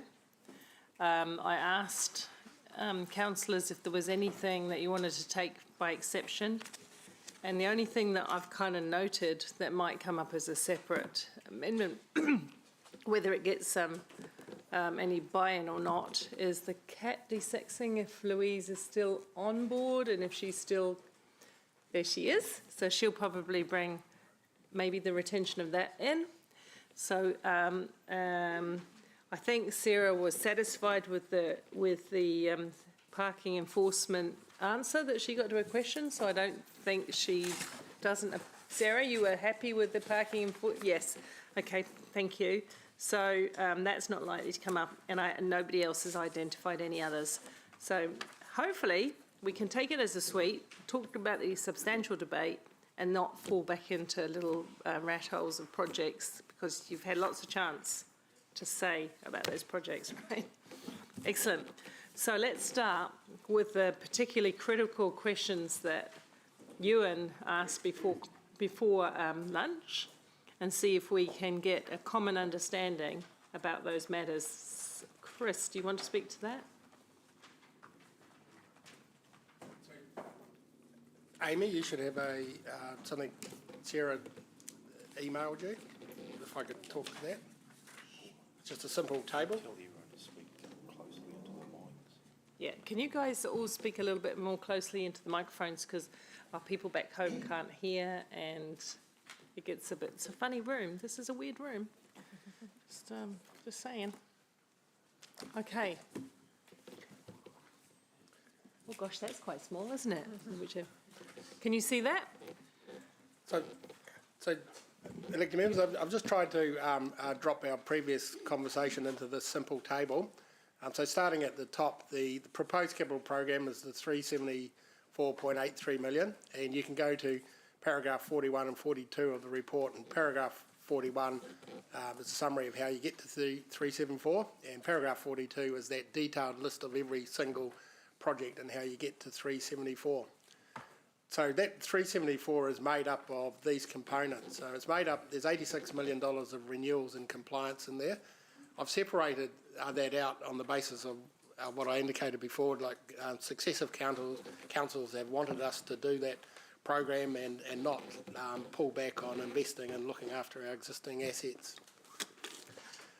So then when I go to the only other breakdown is whether the project is committed or not committed. So just I put a little definition up there in terms of contractually committed. So contractually committed means that significant components of the projects have been committed through contracts. An example, Hamilton Gardens Visitor Centre there. So what I'm trying to say there, sometimes a project is made up of many contracts, and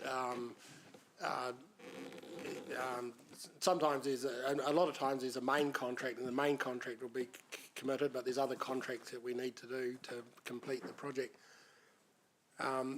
For Hamilton Gardens, we haven't actually signed the final big contracts, but there's huge components of it that are committed in terms of funding agreements, etc. The other type of project in there is programs of work. For example, playgrounds is one where we have a contract to do a rolling program of program upgrades.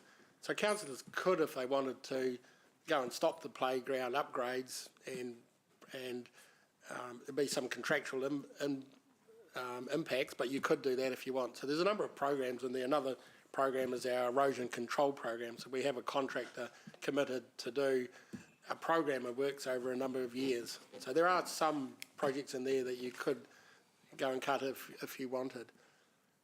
So if I go back up to the table, sorry, and I missed out the figure that if you just go down, so of the 234 committed, about 175 million, sorry, that's the figure I missed off, is contractually committed.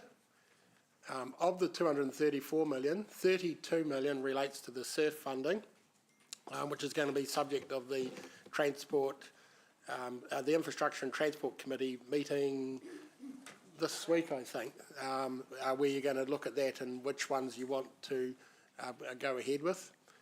The question was in their land purchase, so there's about $27 million of land purchase. They're committed through engagements with the developers, etc. Then you come to then the non-committed. There's about 55 million, as I said. I just broke it down for you in the work category so you can just see where that's coming from. So community is quite small at 1.6 million. Transport is quite large and includes subsidies. So in general terms, half of that 36 million will be an NZ Waka Kotahi subsidy assumption. The Three Waters about 12 million. And we have another program in there that makes up the work, but it's a customer connections, and there's a revenue line to match. So it's $5 million of cost, but generally it's $5 million of revenue coming in to match it. I think if you were to look at the non-committed list, there are some intricacies that you need to consider looking at it. One of them being some of those projects are development contribution funded. So just as a general statement, if you defer those projects, it doesn't really affect the DCs, but if you take them out, there could be impacts. So we just have to be really careful if you wanted to take some of those not committed infrastructure projects out. Some of the non-committed water stuff and transport stuff is about upsize funding for development as well. So if a developer comes along and he wants to develop and we need to put some money in to put in a bigger pipe, those are some of the programs. They're not committed, but they're pretty important budgets. So there are some intricacies of the not committed that you'd need to work through if you wanted to look at that list.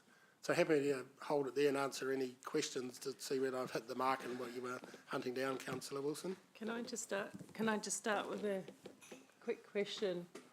I get what you're saying about the nuances and the non-committed, but I just going to play devil's advocate. You used playgrounds as an example. Playgrounds are a highly emotive issue, by the way. And so if I were to say to you, rather than making councillors responsible to that level of granularity, thank you, that level where we're the ones going, nope, to a playground, and then, take that. In that non-committed space, and I'm also interested in the contractors, especially the consultancies, in that space, is there nothing that staff, based on what they think the priorities of work should be, would recommend, as opposed to floating up a low-hanging fruit that we could choose to snip off the tree politically? Does that make sense? So in arriving at the program, we've already done that and pushed things out of that nature. Yeah, but if we're going to play devil's advocate, and so we said thank you very much for what you've done, go a bit harder, what would you come up with? Well, I think if you look at that non-committed list, you're drawn to the transport activity more than anything. So that's the bigger number, and there's a lot of stuff in there that furthers our mode shift and biking and micromobility and that. So if you just look hard at the list, it's the activity you'd be drawn to, I would suggest. So you within that stuff, and I know Angela's leading the Access Hamilton, and there's a few strands of planning work to come together on that. You'd be able to potentially find one or two transport projects that could be done a little later. I think the Infrastructure and Transport Committee is going to have this discussion.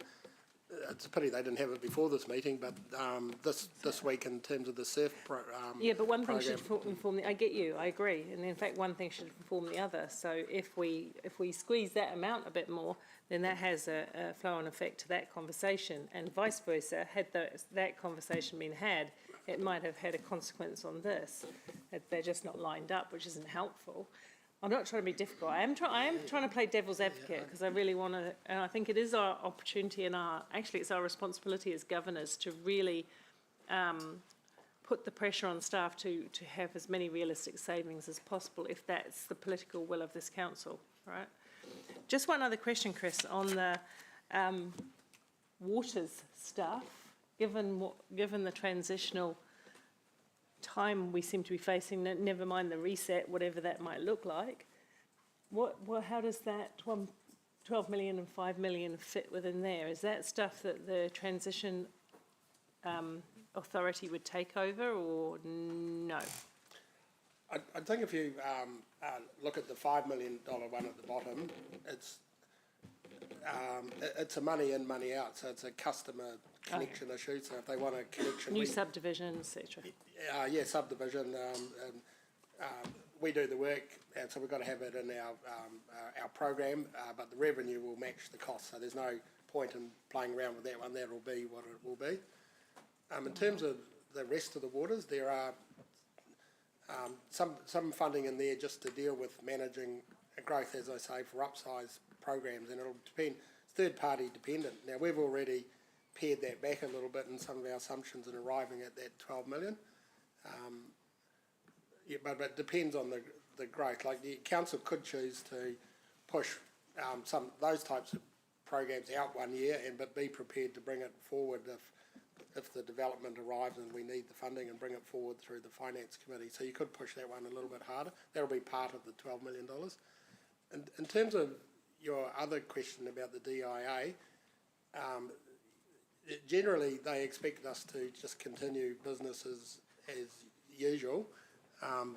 They have issued a document about level of significance, so which is quite high. It's about $10 million. So projects underneath that, we could change timing, etc. I believe, but we need to think about that. So there's not a lot in that 12 million. Yeah, no, I get that. So but there's a little give if we were determined as a governance body to ask for it. There's a little give in there. Is that what you're saying? Yep. Sorry, I'm not trying to put words in your mouth. No, I'm trying to explore that. Okay, that's my questions for now. Councillor Wilson. Yeah, thanks, Mayor Paula. General Manager, thank you for the explanation. Just help me understand, is there any of the 165 million a year that we spend in payroll, lawyers, accountants, contractors, and I think that's it, in any of those figures? Is it linked in any way? It's linked in that when we deliver capital projects, we time costs. So we have various people in our organisation, and my group in particular, that are charged against the project. So staff time is included in the capital projects through a time costing. Thank you. So just staff time, not consultants or contractors? So every capital project has got a large consultant input into it, but a project-related consultant input. So I might just check with Tracy. Yeah, so they are quite separate. So if it's a consultant or a person working on a capital project, they go straight to the capital project. What you're seeing in the operating is just purely for our business as usual operational expenses.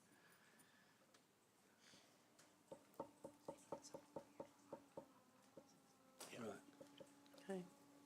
Any further questions? No, that answers my question. Any further questions? Anyone Zoom land or no? Okay, thank you, everyone. I have a procedural question. Yes, please. Intend. Mayor Paula, have you been able to give some thought to how you intend to put the staff's recommendation on page 31? Yeah, look, Because I think- I've moved the recommendation, and based on what a brief conversation we had in the lunchroom, I'm happy for you to put up an amendment. Excellent. And and I'm whether just you trying- take it in parts will be up to you, but. Right. And just for clarity, in the motion that you're putting up, your motion, does that include or exclude the cats? It excludes the cats. We haven't had a cat discussion, but to me, it excludes the cats. Okay, It so- excludes what is listed as adjustments on the list. Right? So I needed to know that, Yeah. okay? So I'm, as chair of the meeting, how you intend to manage the cats? 'Cause Well, we- I have to try,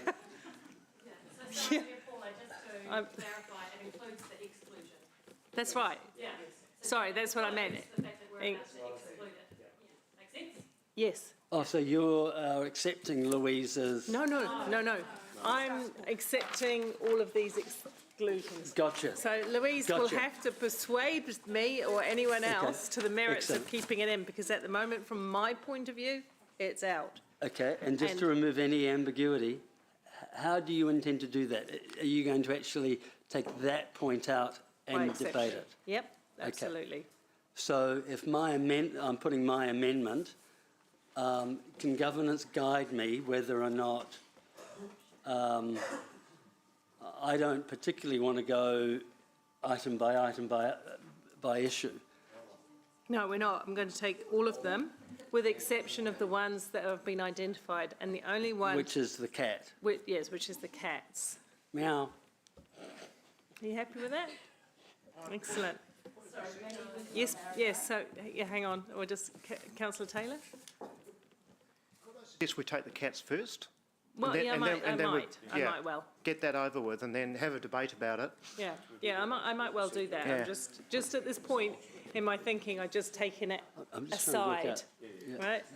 Yeah. So I think that makes sense, since Yeah. it's the only discrete element, to do it separately. Excellent. And then what's left out of that decision, you've got my motion, and then you've got Ewan's amendment, which are largely the same, except for the bit that you'll articulate shortly. Oh, yes. Right, Yep. okay.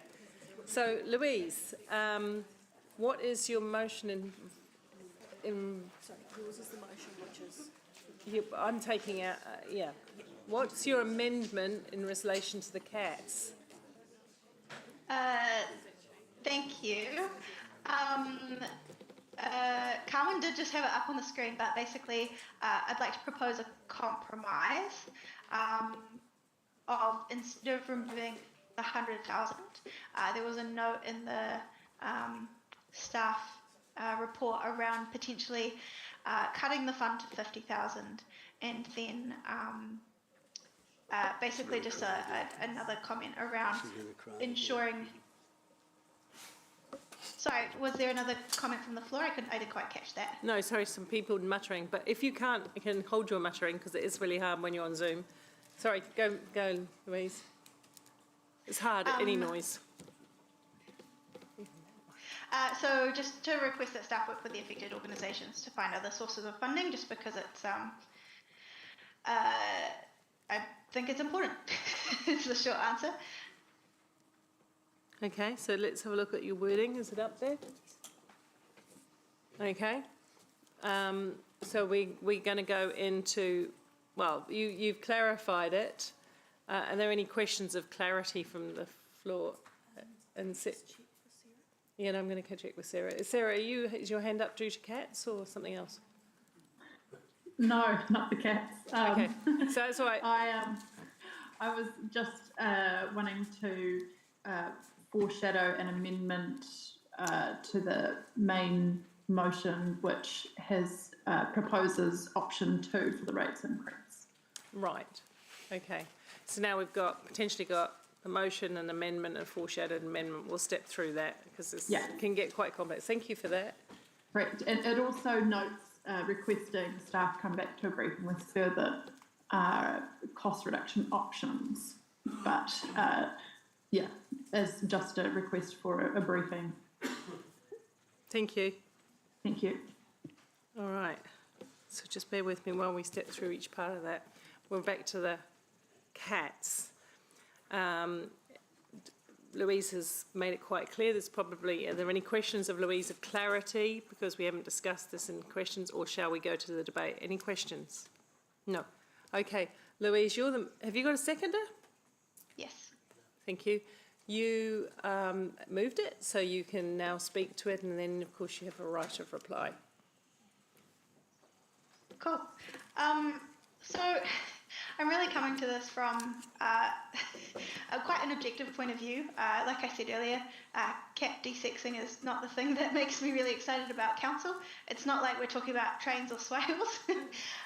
But what I do know is that from my restoration experience, you cannot make biodiversity wins without predator control. It's gully systems, it's our birds, it's our bats, and I know of some horrific video footage that some of our restorations groups have of cats pulling out like baby bats from bat nests and eating them, which is really horrific. But cats can have up to 3 litters in a year from when they're 6 months old, with up to 12 kittens in each litter. And even if you took the average of 3 to 6 cats per litter and times that by the 1,600 cats, which is estimated these groups could potentially not be able to de-sex, stopping for 1 year can just be an absolutely huge impact on the number of stray cats in Hamilton. And so I think it's really worth considering that exponential scale of growth of stray and feral cats. And council divesting from this work, I think, is a separate conversation and one that I'm happy to entertain, but I think it is a bit unfair to leave community organisations in the lurch, especially when a lot of our biodiversity work for years has relied on voluntary labour. And this is a medical procedure, it has really hard costs. So I just really view this as a strategic issue, particularly in all of our nature in the city work, which we're so proud of, and I think we should make sure that we're not undermining by some of these decisions. And so stopping this work will simply just make it harder in the future to make predator-free gains, and even 100,000 or even 50,000 in the grand scheme of council's budget is really an absolute bargain, in my opinion, when you look at how this scales over time. So I'm not sure how much time I've got left, Amy. 8 seconds. Yay! That's my main point. Thank you. Okay, so we have a couple of other debaters. Councillor Casey Cox. Louise, you pretty much said it all. I was going to mention that, this is a great compliment, as I see it, to nature in the city and the investment we're making there, and just a really important adjunct to that. And I also just want to thank you, Louise, for being the champion of de-sexing cats. It's really awesome. Thank you.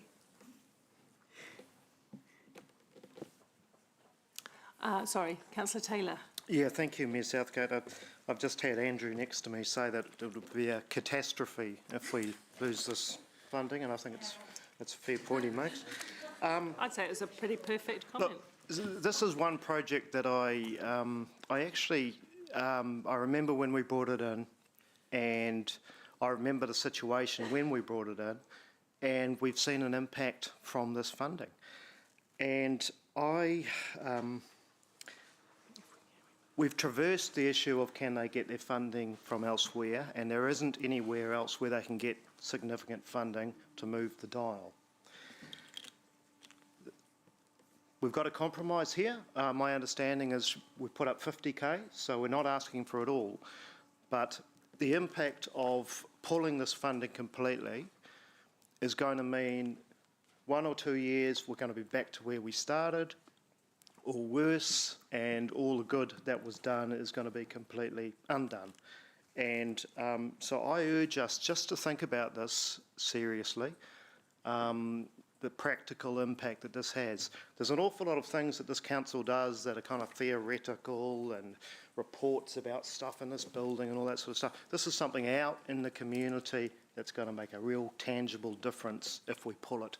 So I would suggest that we go with the 50K and stick with it, because it was a good idea and it's worked. Thank you. Thank you, Councillor Taylor. Anyone else? Councillor Hamilton. I'd just agree with the former speaker. I remember I'd probably support this motion as a tribute back to Mayor King when he brought this in, and everyone thought it was unusual. But we heard the rationale, we heard the stories, and I think this is a compromised motion, which is pragmatic. So I feel I'll be supporting it, and I think if you're not, maybe just push pause and think twice. Thank you. You like? That's a twofer.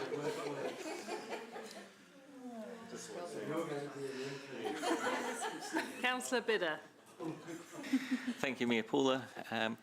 When it comes to protecting biodiversity, there are many ways to skin a cat, but this is a particularly good one.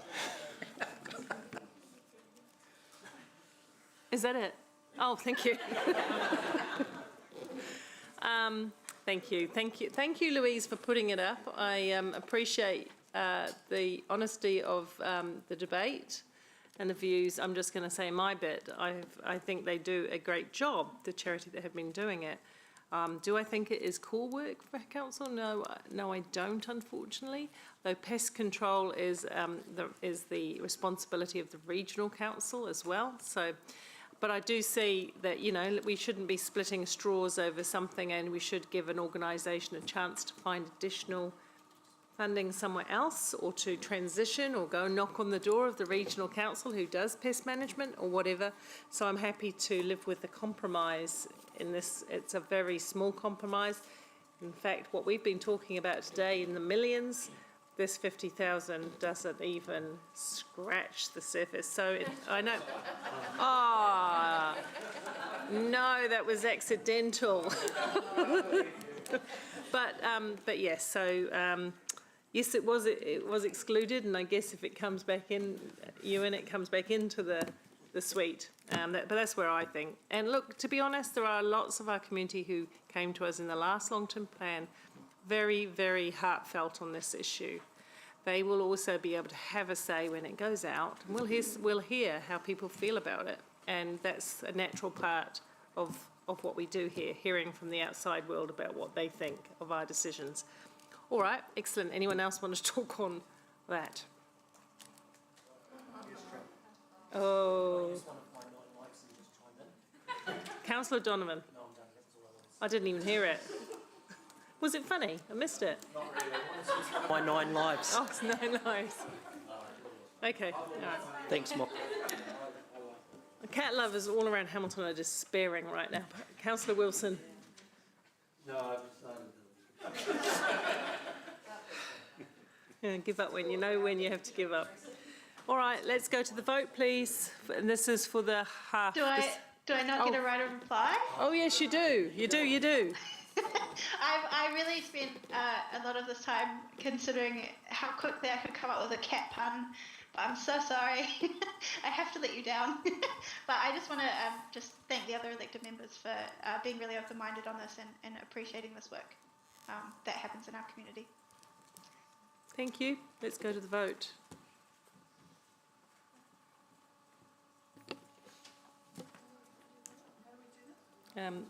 For or against?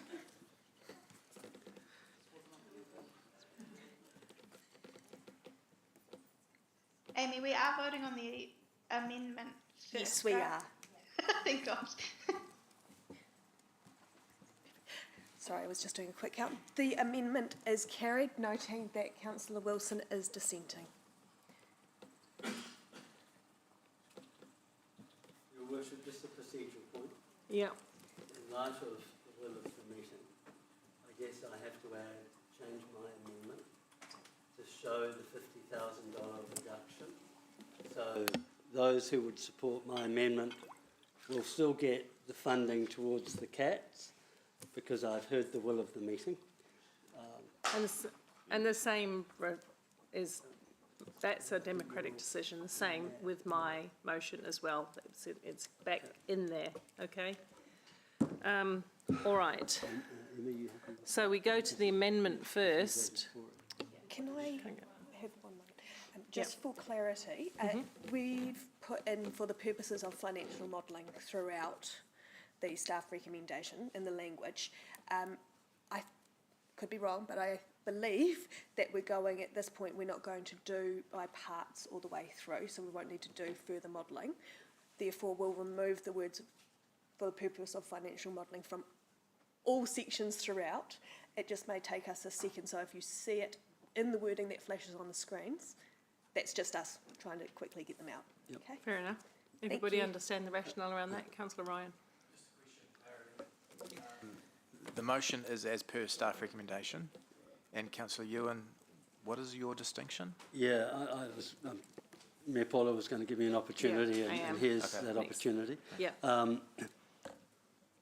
Simply, we're saying that we're asking staff to bake in a $6 million reduction in OPEX spending.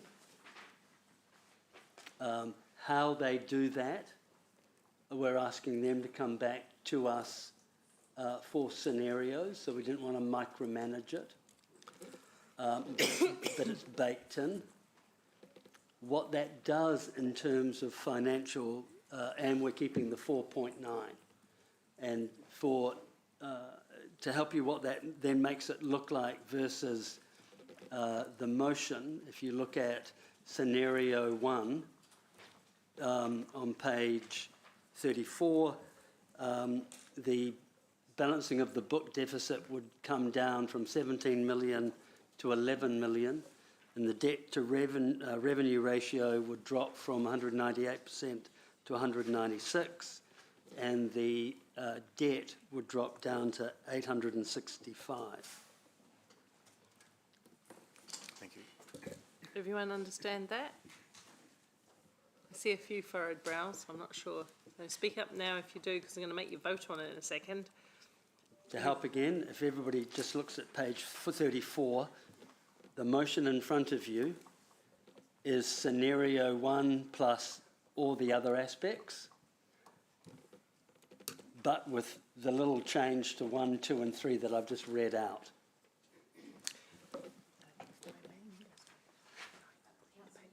It would also be helpful, I believe that's what we've now got in red on the board, so that is Councillor Ewan's proposed amendment, with the red numbers, the implication of that amendment. But simply, it's more like scenario 7, but rather than burdening the ratepayer with a rate increase, it Right, we makes the get- organisation become more efficient. We get that. Everybody understands the intent. Anna, are you all right? So we've already gone through a whole lot of projects and programs and looked at what we could cut. So this is just suggesting that we do it again. Yeah. It's It's additional. In addition, we're looking for more, and I'll speak to that in the debate. All right, and I think that's a good time to go into debate. Oh, sorry, Louise, you got a question? Could we go through the foreshadowed? We're going to debate all of them at once. Look, let me let you explain the foreshadowed, so it's because it sits there until the others have been dealt with. So I do think that's fair, Sarah, that you explain where you're going. In simple terms, it's not the debate, of course, it's just, thank you. And if, Amy, is it possible just to email it through to Louise and I, just so that we both are definitely clear on what the wording? Yes, we're just trying to work on that right at this second. Okay, excellent, thank you. So the thrust of it is essentially that we're putting forward that a option 2 for the rates increase, so the 6% average rate increase, but also the other change is that it notes that we request staff come back to us with further options around cost reduction. I think we all heard that. I think Stevie had an opinion, which is fine too. Okay, is everybody understanding that? I think it's fairly straightforward, and it's just going up now. Happy?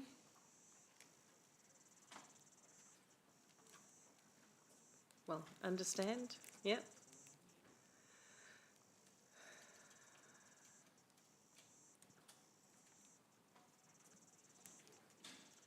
We there?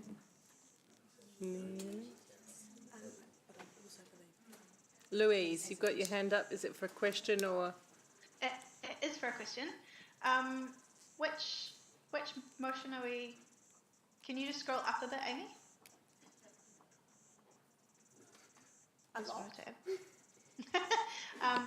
Sorry, I was just wanting to clarify with Councillor Ewan's proposal, and apologies if this has already been gone over. Just around, so staff will go away and find an extra 6 million, but how would that be reported back to council? How would that be approved? How would that go out for community consultation?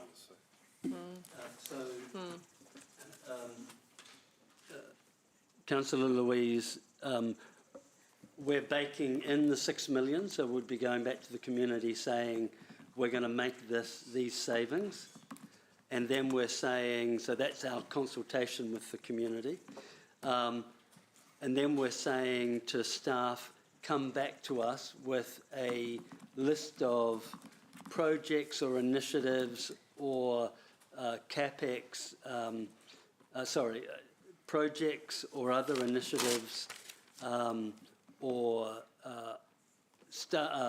consultant reduction, etc., that would equate to $6 million.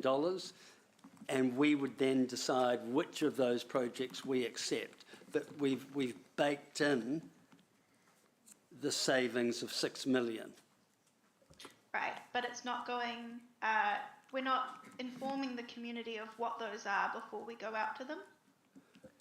They'll come back to us. They'll come back to us, but yeah. I'm just concerned about how the community, when we're talking with them about these changes, I guess I'm just wanting clarity on the timeline. Yeah, so the community, this is one of the frustrations with the timing as always,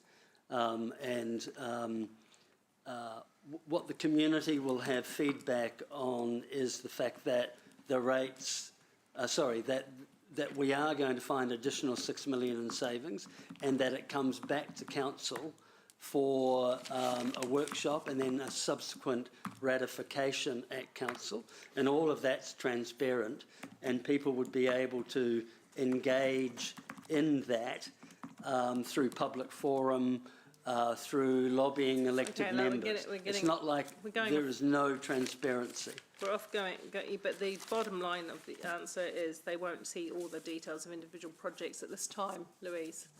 Okay, and so you thank just, you. That was... All right, so here we are now then. We will take the amendment first, and then if the amendment is lost, the foreshadowed amendment comes next. And then if the foreshadowed, is that right? Can you explain it better than me? That would be good. Absolutely. So this is one of those fund categories where we have multiple options that could occur. So we will vote first on the amendment, which is Councillor Wilson's and Councillor Pike's. If it is carried, it becomes the motion, so which would mean that the motion as you know it, which is scenario 1 from Mayor Southgate and Councillor Van Oosten, would be taken off the table. And then we would go and vote on the foreshadowed amendment, and then decision of that further vote. If the amendment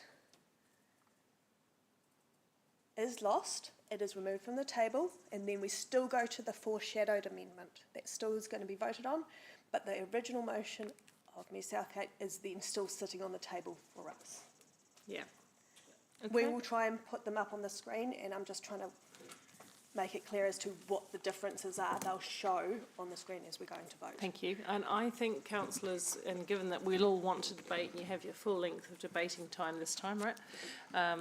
I think we debate all three in tandem from a philosophical, political lens, and then we take them separately. And so I'm going to allow each of the movers, starting with myself as the mover of the motion, to speak to it, and then of course depends what happens in the decision making is where the right of reply remains, but it sits with me at the moment, so we'll just that's how it goes. So first of all, I just start in my debate by you're going to debate, is that a debating? Thanks, Ryan. Sorry, just want to thank staff for the work that they've done, and actually councillors as well. We've had a good look at this. Sorry, procedural point. The clock is wrong. Oh yeah. Don't clip my wings. Apologies, we've just jumped a couple. Yeah, you didn't want me to run out of time, did you, Ewan? Absolutely. No. You're entitled to All right, can we set that then, please? Yes, we just have to. Yeah, you don't have to use 5 because you've got it. All right, excellent. Here I go. Time's ticking. So look, thanks to the staff and thanks to the councillors for drilling into this. I think the debate today does show that we have all been mindful of the impact on our community to afford their rates, and we have also been mindful of the future financial sustainability of the organisation. Based on political discussion last year, I, amongst others, assured our community that we would hold rates at what we had forecast in the LTP. So they took a hit and we went, that's it, you've taken your hit. We're going to stick with what we forecast in the LTP. I still believe that ratepayers deserve certainty and transparency. I also acknowledge that we're going through unprecedented times. Nothing in the financial forecast, whether we consider it locally, nationally or globally, looks very optimistic right now. And how this looks to our local people is that there are rising costs of doing business. There are rising costs of every aspect of life. The cost of living is higher than it's been in some considerable amount of time. And it's biting hard. It's really biting hard on some families in particular. And especially against the backdrop of interest rates. So if you want to get into a first home or anything like that, you really can't afford to in the present climate. If we can, I believe we must hold our course. And by that I mean we must hold to what we said we would do in the long-term plan.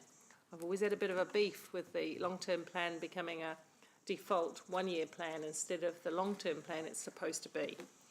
So if we can, we must hold our course. If we can, we must look to save money. I absolutely understand where Councillor Wilson's coming from. In some part, I support him. I would like to ask staff, before we bake in the final decision, to look at consultancy fees. I'd like them to look at those non-committed projects. Not just, but I'm not inclined to attach a $6 million target to that. I am aware that the CE already carries the burden of $11 million savings, which we've asked him to do. And to put a further, to hike this up to from 11 to 16 million in an annual plan, outside the bigger exercise that we have of prioritising projects, just doesn't seem reasonable or fair to me. So, yes, make no bones about it, I am asking staff to have a look under every rock and stone and project and just see what can be done. We should always be doing that. And I do think we should hold rates. And yes, unfortunately, that does lead to a delay in our ability to balance the books. We have a little bit of debt headroom, but we don't. And we just don't know what's going to happen in New Zealand at the moment. The country faces billions and billions and billions of dollars worth of repair and recovery. And there'll be an impact in Hamilton of that. So that's where I sit, councillors. Look forward to your debate points, because, you know, I like to try and retain an open mind until the very end. But that's my points for what they are worth. And so, Councillor Hamilton. I thought you were going with the members of the amendment. Oh, I am. You're right. Councillor Wilson. Thanks, Mayor Paula. I think my learned colleague, Mayor Paula, is nearly right in everything she said. There's no one in this room who's going to debate that we're in unusual financial times, and that, in fact, our community is under considerable financial tension and pressure. And I think it's fair enough to say that that wasn't of their making, and a lot of the financial challenges we face certainly wasn't of our making. We can thank inflation and Russia for some of that. Where Mayor Paula and Chair Maxine differs very much from our motion is how they are addressing how we're going to address the problem. Their solution is we're going to borrow more. we're going to balance our books later, and we're just going to put that burden back onto the ratepayer, because that burden doesn't go away. It compounds every year, year after year after year after year. Now, Mayor Paul is right. Ratepayers are entitled to some certainty regarding of what the likely rate increase is going to be. So that's why my amendment with Councillor Emma actually keeps it at 4.9. It gives some certainty, because the person who shouldn't be carrying this burden is the ratepayer. It should be the organisation. We have to look in ourselves and say, can we do better? Now, the staff have done a good job. They've gone out and they've found some projects. They've delayed some things. They've saved some funding. Our amendment says you haven't done exactly a good enough job, and we're sending you back to look for an extra 6 million. And I wanted to highlight today that we, in terms of human resource, spend 165 million a year. And that was one of many areas, many cost lines, I believe, the staff can go back and look harder. Now I know they're going to say, oh, but you asked us for $11 million savings already. Yeah, we did. Yeah, we did. Yeah, we're asking you now to look for another 6. Why?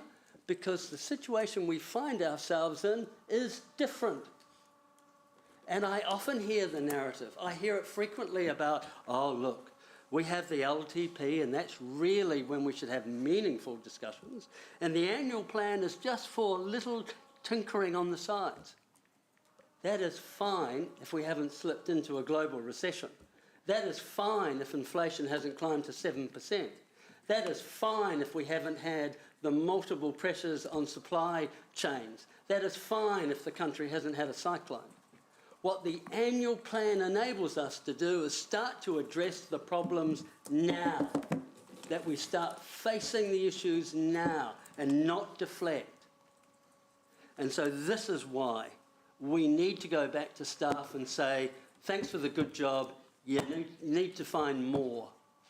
Our alternative is to go to the very people who can least afford it, the ratepayer, and ask for more rates. And none of us seem to have the appetite to do that. So at the end of the day, this is about fiscal responsibility and how we approach the challenge in front of us. Now, what does the amendment provide? The amendment ensures that we bring our balancing of the books back to roughly $11 million. It wasn't that long ago that we set an LTP that we said at about this time would have it down to $2 million. It wasn't that long ago that we had a debt-to-equity ratio that was a whole lot less than 198. What the amendment tries to do is put more financial discipline back into this organisation. And my final comment, in the last few years of this council, we've had the benefit of having a seasoned chartered accountant as a member of the elected members who would at every opportunity remind us of fiscal responsibility, the importance of debt, the importance of managing the balancing of our books, was the one who raised the idea of trying to reduce consultancy fees. And here we are in this new area where we're just borrowing more. It's dangerous. Thank you. Ewan, just a small point of order. I did indicate in my debate that I'm still asking staff to identify savings, but didn't have the $6 million tag. Just a small point. You haven't backed it. Yeah, small point. I did ask them to. Okay, Councillor Sarah. Okay, thank you. I may need to ask leave to restart my debate at any time if Stevie starts crying. So I'm putting forward that we, can I come back to my debate after a couple of people? Absolutely. Yeah. Yep. Okay. So we now have, and don't forget you're talking at all three, so it doesn't matter, Sarah, when you come to your chance to debate, you can just talk to all three in the same way and that'll be fine. Ryan, Councillor Hamilton. Chair, I'll be really clear about my commitment over the next few months, and you could call it predetermination, but I'd call it determination. I've supported rates increases for the last 4 years I've been on council because I think historically a lot of councils are too shy to rate the people properly. And we've had robust discussions that I came in on the 10-year plan, and there was, I think we had just under a 10% rates increase, and I supported that. And I'm not shy of that because councils need to rate the people properly, and it's either rates or taxes. So I don't shy away from that. But this time, I'm not supporting any rates increase. 4.9% is still a rates increase that compounds every year. So that's, I guess, my bottom line as a starting point. I will support the Councillor Wilson amendment. It is hard on the staff and the team, but we will look at those figures. That does not mean that I will support all those findings, but I will look at them with an open mind because OPEX is really the key pressure test for us. If that fails, I will support Mayor Paula and the staff recommendation because they both hold the line at 4.9%. Thank you. Thank you, Councillor Hamilton. Councillor Taylor. Thank you. I just want everyone just to think about the backdrop here outside this building. You know, we've got a cyclone which has decimated parts of the country. We do have a cost of living crisis. The prices you see at the supermarket, at the petrol pump, the new mortgage rates coming in for homeowners, one of mine has just doubled. So before we inflict such figures on our ratepayers, $133 for 4.9, $162, $206. Before we inflict any figure on our ratepayers, many of whom are on fixed incomes, I want to see where our pain threshold as an organisation is. Because there's pain in my household, I can tell you. We've had to take measures to survive I never expected. And I'm probably more fortunate than many. Because people in the community don't have the option of squeezing a bit more money out when time gets hard, time gets difficult. They have to balance the books. They have to balance the books each week, otherwise they go hungry. There's only so many bank accounts that you can tap until you run out of bank accounts. So do not underestimate the pain out there. What pain is this organisation going through? Where's our sacrifice? Where's our desperation? Before a 7.6 rate rise or a 6% rate rise or even a 4.9% rate rise, we better have worked desperately hard to find savings. I'm not seeing enough of that pain, but Councillor Wilson's motion delivers it. There's two keys for me coming here today. We need to reduce the deficit to 12 million, so at least there's the possibility of reducing it in the near future and getting back to surplus so we can start paying back debt. Otherwise, it's just on the never, never. Councillor Wilson's motion, or amendment, sorry, does that. Indeed, it cuts the deficit to 11 million. Secondly, we need to cut our operational costs. So while we're reducing the deficit, we don't have to put rates up over 4.9%. Councillor Wilson's amendment does that. We need more savings. I struggle to see, we talked about the capital program today, and I struggle to see why we continually put up capital programs that are unattainable. And they're unattainable by tens of millions.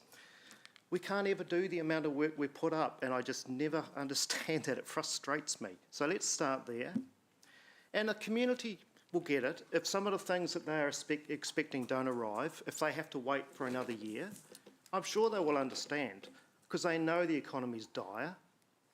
They're reminded of that every time they go to the supermarket, or when their mortgage payments come out. They know it's dire. They'll understand. Neither do I support the premise that we should wait until the magical LTP next year before confronting these issues. They're too important, and I think it's a little lazy and a little irresponsible. If we're borrowing more, we're just adding to the inflationary cycle. We're not helping. It's all very well to cite LTP processes and annual plan processes as a reason not to act now, but I think it's a bit of a cop-out. We are the governors of the city. We are in an absolutely incredible time of pain and discomfort. We need to be nimble, we need to be responsible, and we need to reflect what's happening in our community in our decisions today. Thank you. Thank you. I am going to go to Sarah because it looks calm at home at the moment. Off we go. Calm in this room, anyway. Thank you. So I'm putting forward a motion which proposes a 6% rate increase. And I agree that our starting point should be 4.9. That's what we had in the long-term plan. But these have been extraordinary times with inflation and cost pressures. And the annual plan ultimately is a time to readjust, to respond to changing circumstances. And I think that it's a mistake to leave everything to the long-term plan. We risk having to have a big step up in terms of rates increases to get close to balancing the books. And ultimately, we do have a responsibility to balance the books. The longer we take to do that, the more we're borrowing and paying in interest costs to keep operating, and that's going to increase our debt levels and make it harder for us to do the other things we need to do around growth and providing for our communities. The motion that Councillor Louise and I put up also includes a request for a briefing for staff to come back to us with further options around reducing operating costs in this annual plan.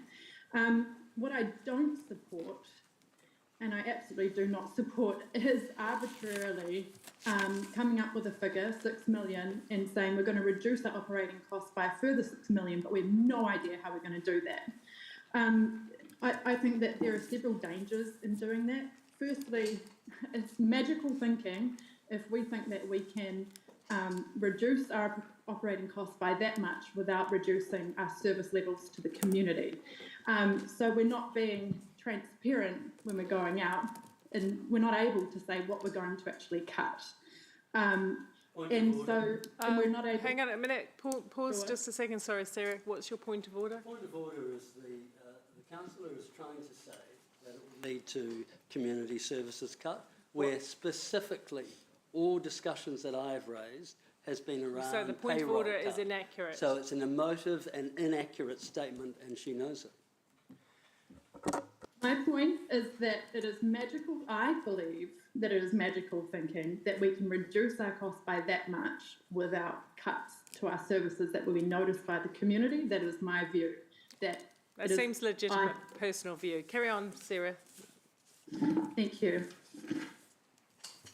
What it risks is that we ultimately may have to backtrack on the $6 million worth of savings when potentially the information comes back to us and we realise that these changes to our services or operations within the council, whatever they are unpalatable or unworkable.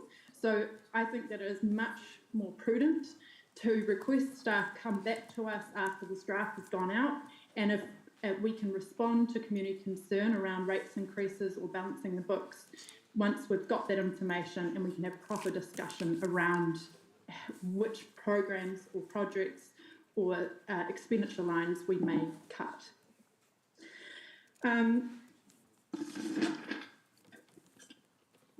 Also note that when we're looking at, we've got to be realistic when we're looking at things like capital deferrals. Absolutely, we've got to be looking at the impact that our program is having on inflation and considering the pressures that are going to come with more resources needed to rebuild from the cyclone and other parts of the city. So I support us looking at our capital program again, but we have to be realistic about how much that's going to reduce our operating budget, because we've got $55 million worth of uncommitted projects we can consider. for every $1 million, it's a $100,000 reduction in operating costs. You would have to defer $60 million worth of projects to get to that $6 million. So we need to, I'm currently not clear where the whole $6 million will come from. Finally, I just want to remind some elected members in the chambers that not that long ago, they were prepared to turn down a significant amount of money from central government, and we would be in a position where our balancing the books situation would be close to $11 million worse than it is today. So when we talk about pain and sacrifice and desperation, I would say there obviously wasn't enough willingness to sacrifice political. Hold on, Sarah. Sorry, you have another procedural point. Again, Councillor is misleading this chamber. We haven't actually got the Better Off funding.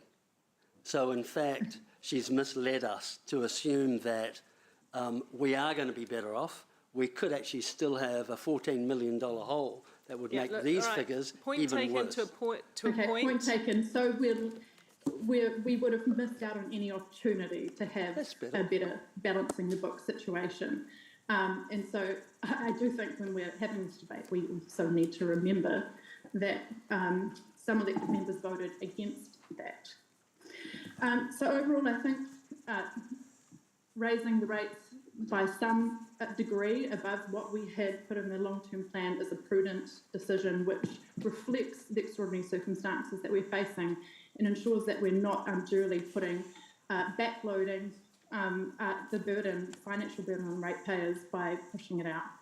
Thanks. Thank you. Next on the list is Councillor Bidder. Thank you, Mayor Paula. Like Councillor Jeff, I've seen that there is a lot of pain in the community. I don't want to add 4.9% more pain, but at least that's better than 6%, so I can't support Councillor Sarah's proposal. Councillor Sarah did mention, as I brought up earlier, that we have a legal obligation to balance the books. If we can't raise rates further, then we need to make cuts. And I am very pleased that both Mayor Paula and Councillor Ewan are taking that approach. I prefer Councillor Ewan's approach of putting a target figure on it. We will get to review those projects, and that figure is potentially challenging, but I think we need to get used to it. I have been a consultant, I still am, and working on a project, a joint venture in another council in this region. I calculated a fee on a project, and I doubled it because of the amount of time that council projects get taken up in meetings and paperwork. I passed that fee on to my joint venture partner. He didn't realise I had doubled it, so when he submitted it to council, he doubled it. We didn't get the job. It went to a different firm whose price was double ours. So I think we will find that there are savings that can be made with a different way of doing things. So that's the challenge I want to put to staff. Go out there and make the cuts that we need because the community is hurting. Thank you.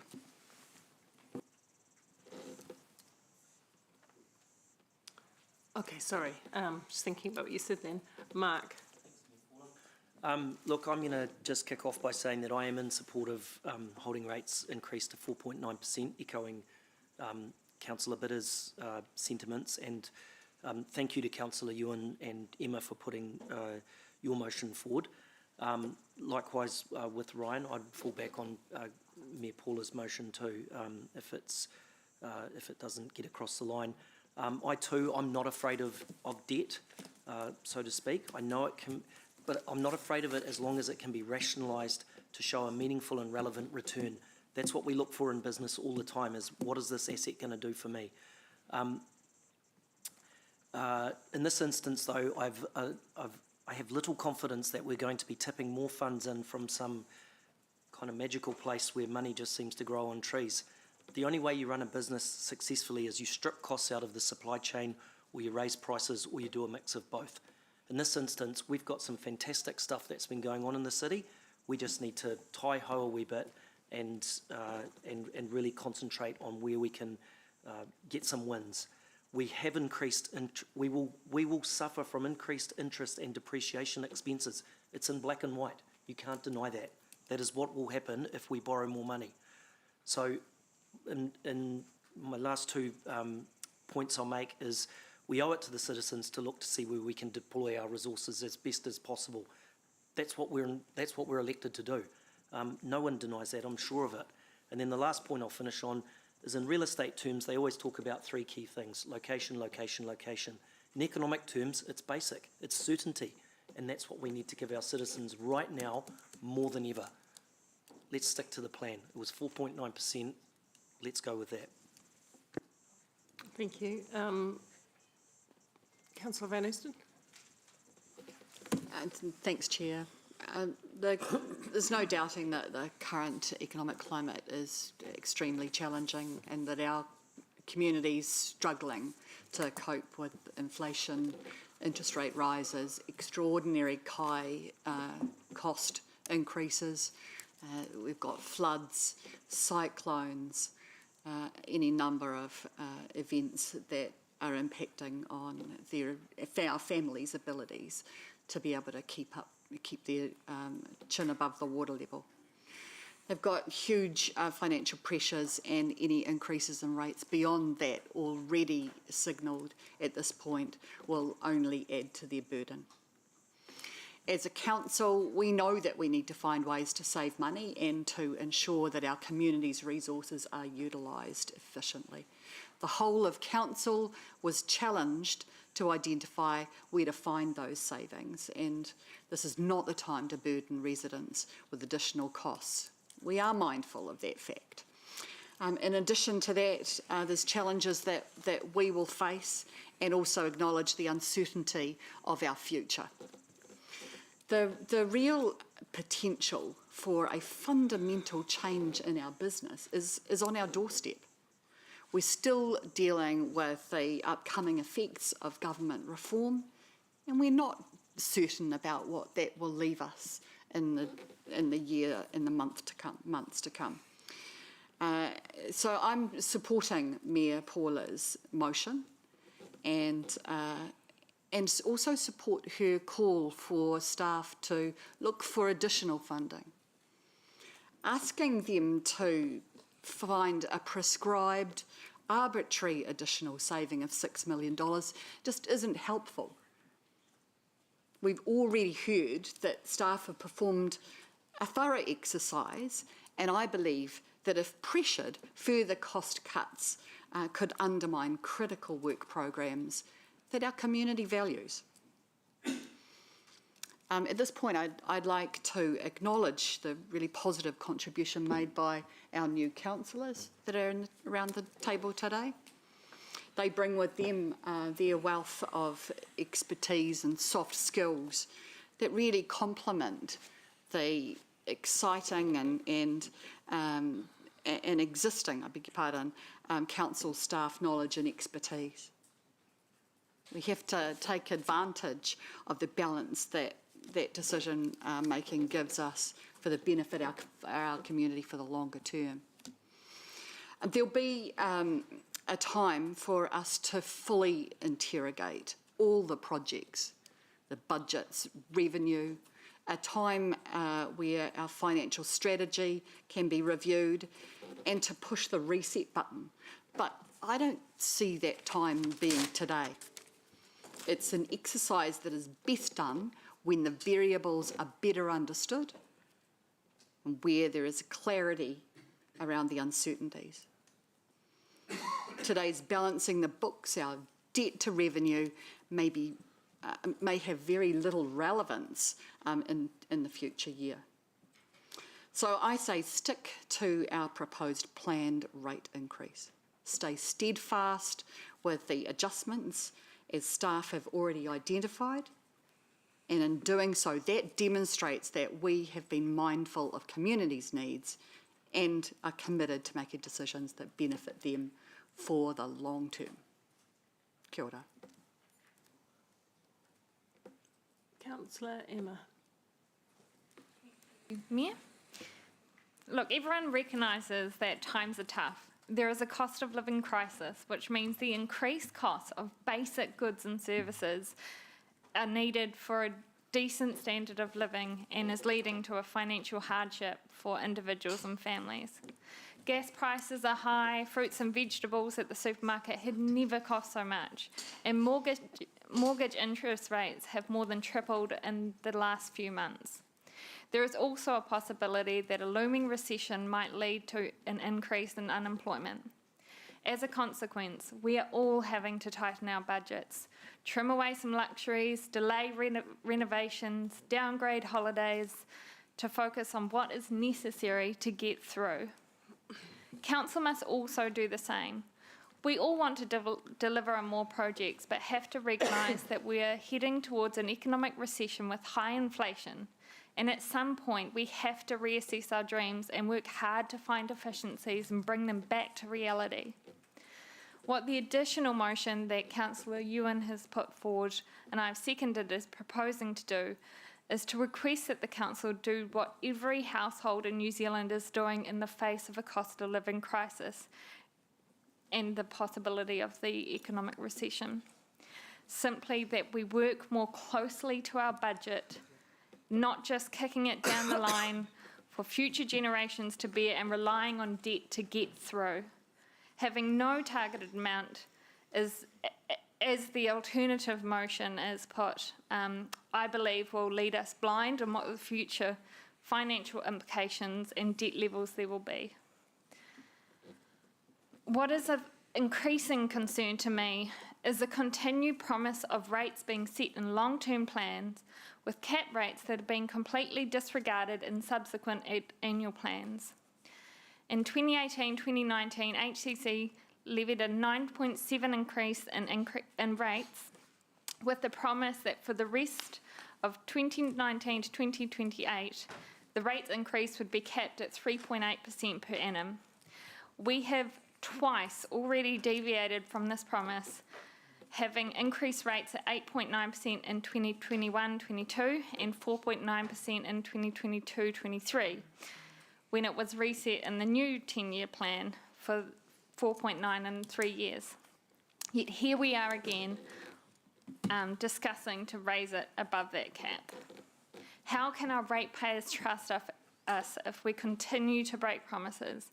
What purpose is publishing these cap rates to public if we're only going to change them in the following years? We need to be accountable for our actions. If there are discrepancies in our forecasted budgets, we have to ensure that we're making accurate predictions for the future while taking the hard decisions to cut expenses, just as we expect ratepayers to do in times of economic hardship. While ideally the Council would stick to its original commitment of 3.8% rate rise, the least we can do is stick with our commitment from last year and maintain it at 4.9%.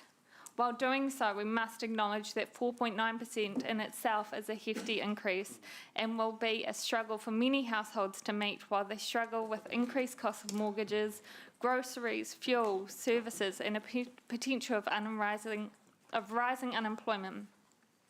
I worry for those retired and on fixed incomes who will have to rely on the 10-year plan to make forecasts for their own personal spending. Further rate increases are a huge concern, as many have little or no further earning capacity and have to subsequently make further cuts to their already shoestring budgets. It will be these people and those in our most vulnerable communities which will be most affected by further rate increases. These are the people that I'm hoping to stand up for today with my vote, and the original motion and in the amendment. Thank you. Thank you. Councillor Tauriki. Oh, no, sorry, jumped one ahead. Councillor Casey Cox. Kia ora, yeah, I'll be supporting the motion put forward by Mayor Paula. I think my reasoning is that I think the staff have worked hard already to bring us some cost savings, and I think that they will continue to do that. And I don't think we need a figure put into the motion to achieve that.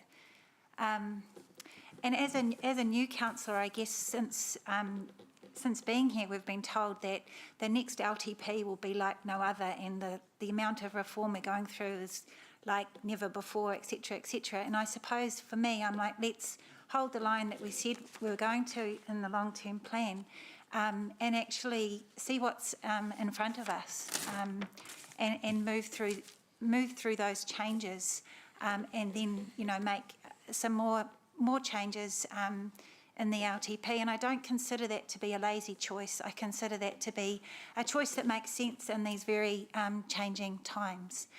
So that's why I'm supporting the motion put forward by Mayor Paula. Kia ora. Thank you. Councillor Tauriki. We are experiencing some unprecedented times, and I don't need to echo what many of our previous speakers have already said, because they've basically said it. And we're in a position of having to make some decisions. And so what is good about this whole process is that there is merits in all of the motions and the amendments and aforementioned amendments that have been put up. I certainly do not want to put any more pressure on our whānau in our community in terms of a rates increase. That rates increase at some point is going to be passed on to many of our Māori family that are already vulnerable, and I'm certainly not going to be one of those decision makers that's going to be responsible. So anything on top of a 4.9% average rate increase, I will not be supporting that. The irony of the position that I am in right now is that about this time last year I was making a decision very similar to the amounts that Councillor Wilson has proposed in terms of a monetary figure. And as a governor, I asked our kaimahi, our staff, to go away and to find some cuts. The motion that Councillor Wilson and Councillor Pike put before the House today, before the Chamber today, it resonates with my principles around prudent governorship, which is why I will be supporting that particular motion. I'm supporting it based on the fact that we do need some clarity around where we want our staff to go, and I do want to acknowledge the work that our staff have done and are doing, and that your work does not go unnoticed, and the complexity of the work that you have to do, Tracy, Julie, and the team. And so we certainly have I certainly have a very good understanding around the nature and complexity of what you have to deal with. And at the same time, I hope that you can accept with the utmost sincerity the request that I am asking you to go away to do in terms of helping make a savings of approximately $6 million. Kia ora tātou. Thank you. Councillor Naidu-Roth. I will support the 4.9% increase put forward by Mayor Paula and Councillor Ewan. That is an increase. 4.9 is an increase already, and it's already on the community who are already struggling. So 4.9 shouldn't be downplayed for what it is. It's 4.9%. Our capital program, thank you for asking all the questions that you did earlier. 374 million budgeted. We've only ever delivered a maximum of 300 million. And then you add in all the workforce shortages and and the pressures of rebuilding an entire region post-cyclone. So I'd be surprised if we get to 300 again next year. So I understand that the staff have already done a lot of work with areas of saving. I would like to see us rationalize projects further. And I did hear staff say that they used a lens of deliverability to work out savings, but I'd like to have a lens of cost saving going, you know, can it wait? And what is the worst case scenario of the impact of delaying projects? Can it wait a year? And how will that look to the community? I'm not in favor of cutting services, but you know, our community is hurting. They themselves, our residents, are looking at their own budgets, and like Jeff said, you know, everyone's having to make their own cuts and delay their own projects. So they'll understand if we have to delay stuff by a year. People get it. So I will be supporting Councillor Wilson's amendment. I view this not as cutting costs at all, but just delaying stuff. And so I'm open to having that discussion when it comes to the briefing and just having a look at what we can trim and how we do that. Thank you. Thank you. Councillor Hart. Thank you. I have appreciated a lot of the debate, and I can definitely see that all of our hearts are in the right place. I just wanted to perhaps provide a little bit of context on why I'm supporting Councillor Thompson's motion, or foreshadowed amendment. Forgive me, Amy. There's been discussion already about how we've got huge increases in our food and our fuel and even what it costs to have a bank, but they're also showing huge unprecedented profits. And we're not a business. We're not even trying to make a profit. We're trying to simply balance our books and keep our level of service and projects. And from scenario 2, with some, you know, back of the envelope maths, $162 a year is an extra $3-ish a week for the average ratepayer household, so not an individual household. So I take the point that this will be an additional cost. However, in terms of bang for buck, an extra $3 a week for the suite of infrastructure and services we provide, and I won't list it all out for you because we'll be here for much longer than my 5 minutes, but that's very different from paying extra for the same block of cheese at the supermarket or for the same, you know, litre of petrol at the pump. And whether it's $6 million of cuts or whether it's an extra $3 a week, this will come back onto our community either way. And I would rather we stay strong with what we deliver so we don't have to be up here debating cat desexing. And, you know, there's already been things that I've, you know, compromised and been disappointed to see, you know, in some of the things we've already deferred, like our sweeping of our cycle lanes and our cycling education. But we've also discussed on how things could look very different even in just a year's time. And I would really prefer for us to be in a better financial position when we get there, with the really clear understanding that our increase in costs is extremely different from the increase of costs that people are already facing from simply just corporations making a profit. So I think that distinction is really important, and I've probably got more time, but I will be succinct and end it there.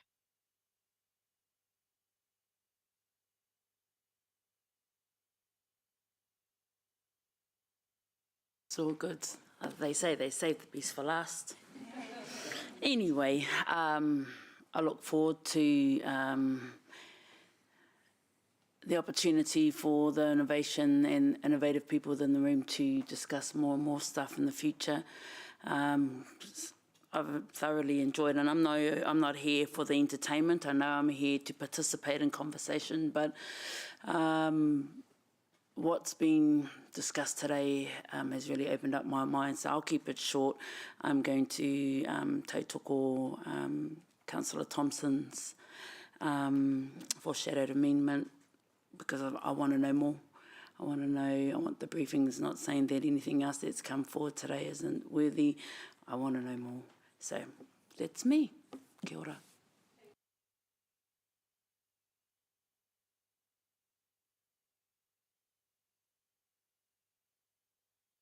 As I said, with the point of order, I have actually asked the staff for savings, so we're not that far apart. The only difference is around the quantum. Having said that, I'm picking up the favour to your decision in the room, Ewan, and I have to say, I won't be uncomfortable with that if it goes that way, although I started on the proposition of holding the rates and seeking savings in a slightly less directive way, but that's okay. We do need to be financially prudent. We've all said that in our debates. We do need to reprioritise. I strongly believe that we need to stay on the 4.9 for the reasons I said before, noting, of course, that that will already be an unpleasant surprise to many because many don't sit around at home remembering what we put in the LTP, or so, you know, they don't see anything until it arrives in their letterbox. So this will still be hard, as a number of you have said. Emma in particular, you're right. All of the things that you have said describe what a general household is going through at this point in time. It is a volatile economic time. We have huge uncertainty in the future, which we haven't even got into with the amount of reforms and the changes to local government. In this exercise, and especially in the LTP, but also in the annual plan, we always have to strike a balance between cost versus looking after our city. In other words, not letting things degrade, close, break, be useless, and also tackling the big issues of a growing city. And let's be honest with ourselves here, we are a fast-growing city with insufficient affordable housing at this point in time. Fact, we need more housing for Hamiltonians. We also need to address some of the issues that we've clearly seen shown by the recent cyclone around climate and weather resilience. We need to make our future Hamilton as resilient and safe for Hamiltonians as possible. So we strike a balance between save and invest. We have to think of the future generations and invest for their well-being as well, in my personal view. I don't appreciate or don't like when we ask for look for savings being floated up, little projects that we're supposed to cherry pick as either being the winner or the loser of the day, such as playgrounds. My preference, because that's a highly emotive issue, my preference is for staff to identify those things that legitimately could be put off a little longer or done a little smaller or attract some external fundraising or any of those other alternatives. It's staff's job to inform us because we're governors. We're not supposed to decide whether this playground happens or it doesn't. That's an operational matter. So when you come back with saving staff, I have an open mind. Nothing's baked in here today. We get to look at it again. So in that respect, I'm not going to hold hard and fast my original motion, and what the majority motion is something that I can quite comfortably lean into. I know it makes the challenge, Lance, on staff particularly hard, really does. If it's impossible, you'll come back to us and you'll tell us you've looked at it and it's impossible. But I guess you've had a clear political steer by my members today that they want you to look harder at this time at how we efficiently and effectively do our business. On that note, we are going to go to the vote, aren't we? On the amendment. Just Councillor Pike and... Pardon? Sorry, someone just asked, whose is the amendment? The amendment is yours. Yeah.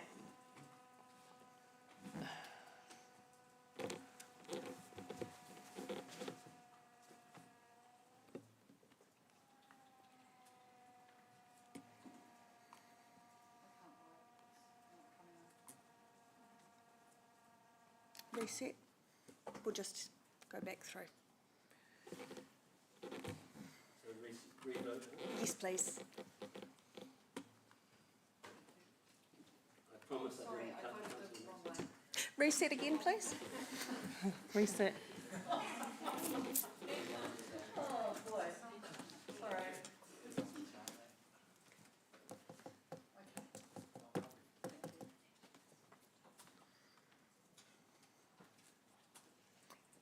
The amendment is carried, noting that we have Councillor Hutt and Councillor Thompson dissenting online. So that makes it 9 for, 5 against. So we're now going to go. Amy, sorry, could you please call out who voted, who was dissenting in the chamber? Absolutely. Dissenting in the chambers is Councillor Van Oosten, Councillor Casey Cox and Councillor Hardy. Oh, sorry, that was Malena there. Councillor Malena.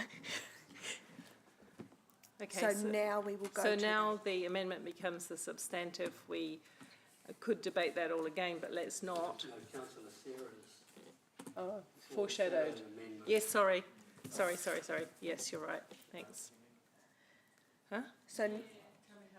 So now, because that amendment was carried, it sits in the background and is classed as the motion, or the substantive motion.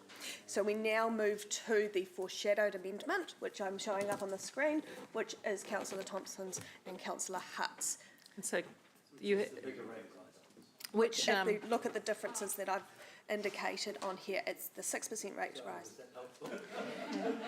15% balancing, million balancing the books. so theoretically, we are open to complete, councillors, theoretically, we're open to complete debate, but obviously, why repeat what you've already said? So if you want to say something in this matter, keep it brief and to the point, but let's preferably go to the vote. Anybody want to say anything? Because you have that right, but let's go to. Can I just say the consultation date, 3rd of April to 8th of May, we might have to amend that because of today's decision. If we're going to have to do some work so that you can consult the community on what the further 6 million is. Okay. Well, when we come back to the substantive motion, because I suspect this one won't fly, then we can incorporate in there. So we're going to the foreshadowed amendment, which is the amendment now, which is Sarah's one, which is option 2, option 2.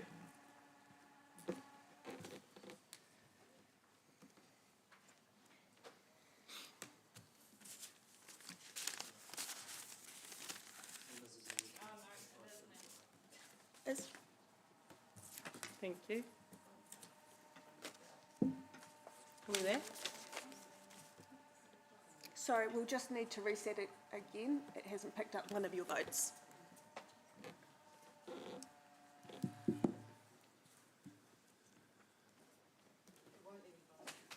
And again. Push it, put your card Yes, in. please. Yeah.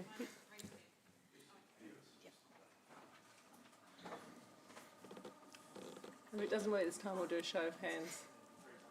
Have you pushed your card right in? I suppose you've done all that. Yeah, it's letting me now. Okay.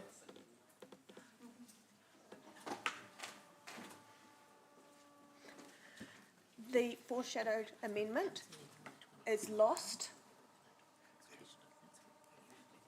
For ease, those in favour were Councillor Malena, Councillor Hutt and Councillor Thompson. Excellent. All right, councillors, we now go to the substantive motion. There again, I don't think this is necessary. We actually had a lot of common threads in our debate today, so let's not go over old ground. Anything new to say? Let's go to the vote then on the.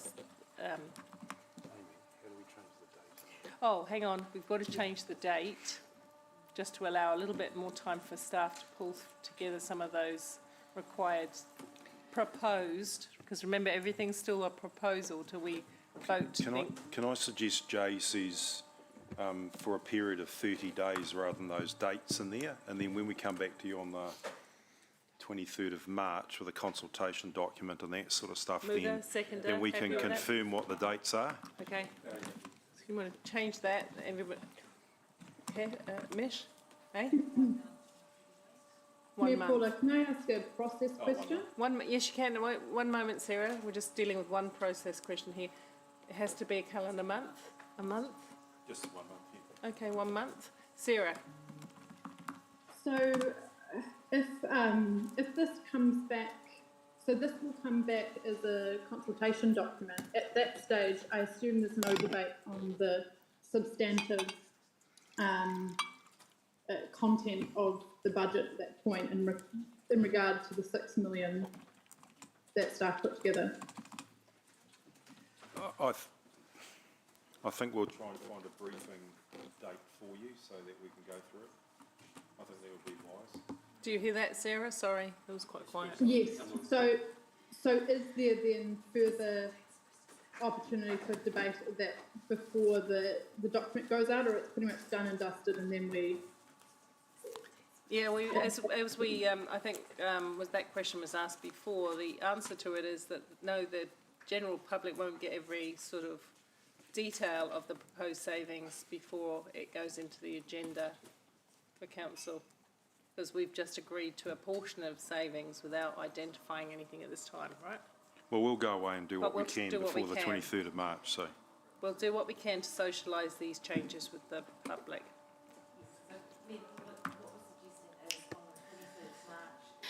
We should be able to bring some idea back to elected members about where that 6 million might be found from, and from there we would develop the consultation document. Most probably asking for that to be signed off by a delegation of elected members, then to allow us to get it out sort of mid-April to mid-May, so we can still bring it back for council to look at it and make your final decisions on the 1st of June. We're just going to put the motion up because there's a little tweakage going on here. I'm not quite. Oh, because it said operating, it was a double negative, so. Oh, okay. You're reducing operating savings, which means that you would ask us to save less. Right. Definitely not the intention of the day. Okay. Okay. Councillors, let's go. Have we got to the thing up? Motion is up, or will be in a second. Is it up? Going? It just takes a while to come through because of the size of my head. Because we have such high-tech IT, you see. All right. We're going to the vote, please, everyone.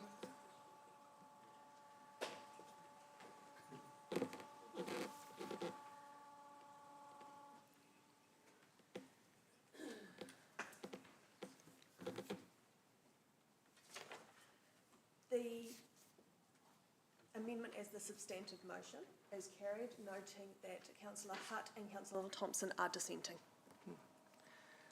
There we go, councillors. Thank you very much for the way that we've debated this. And as you can see by the fact that some of us have moved slightly in response to quality debate, that's what happens. So we were never huge distances apart, but we've come to this point of agreement.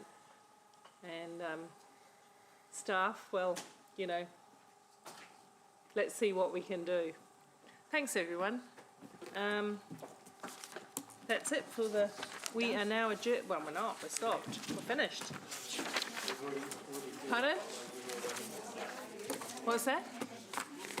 We will have a karakia whakamutunga, and I'm going to make Councillor Hamilton do it, please.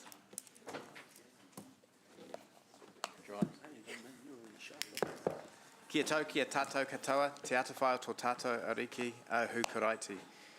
Me te aroha o te atua, me te whiwhinga ngā tahitanga ki te wairua tapu, aki aki, ameni. Amen. Thank you. Nothing like a bit of pressure, eh?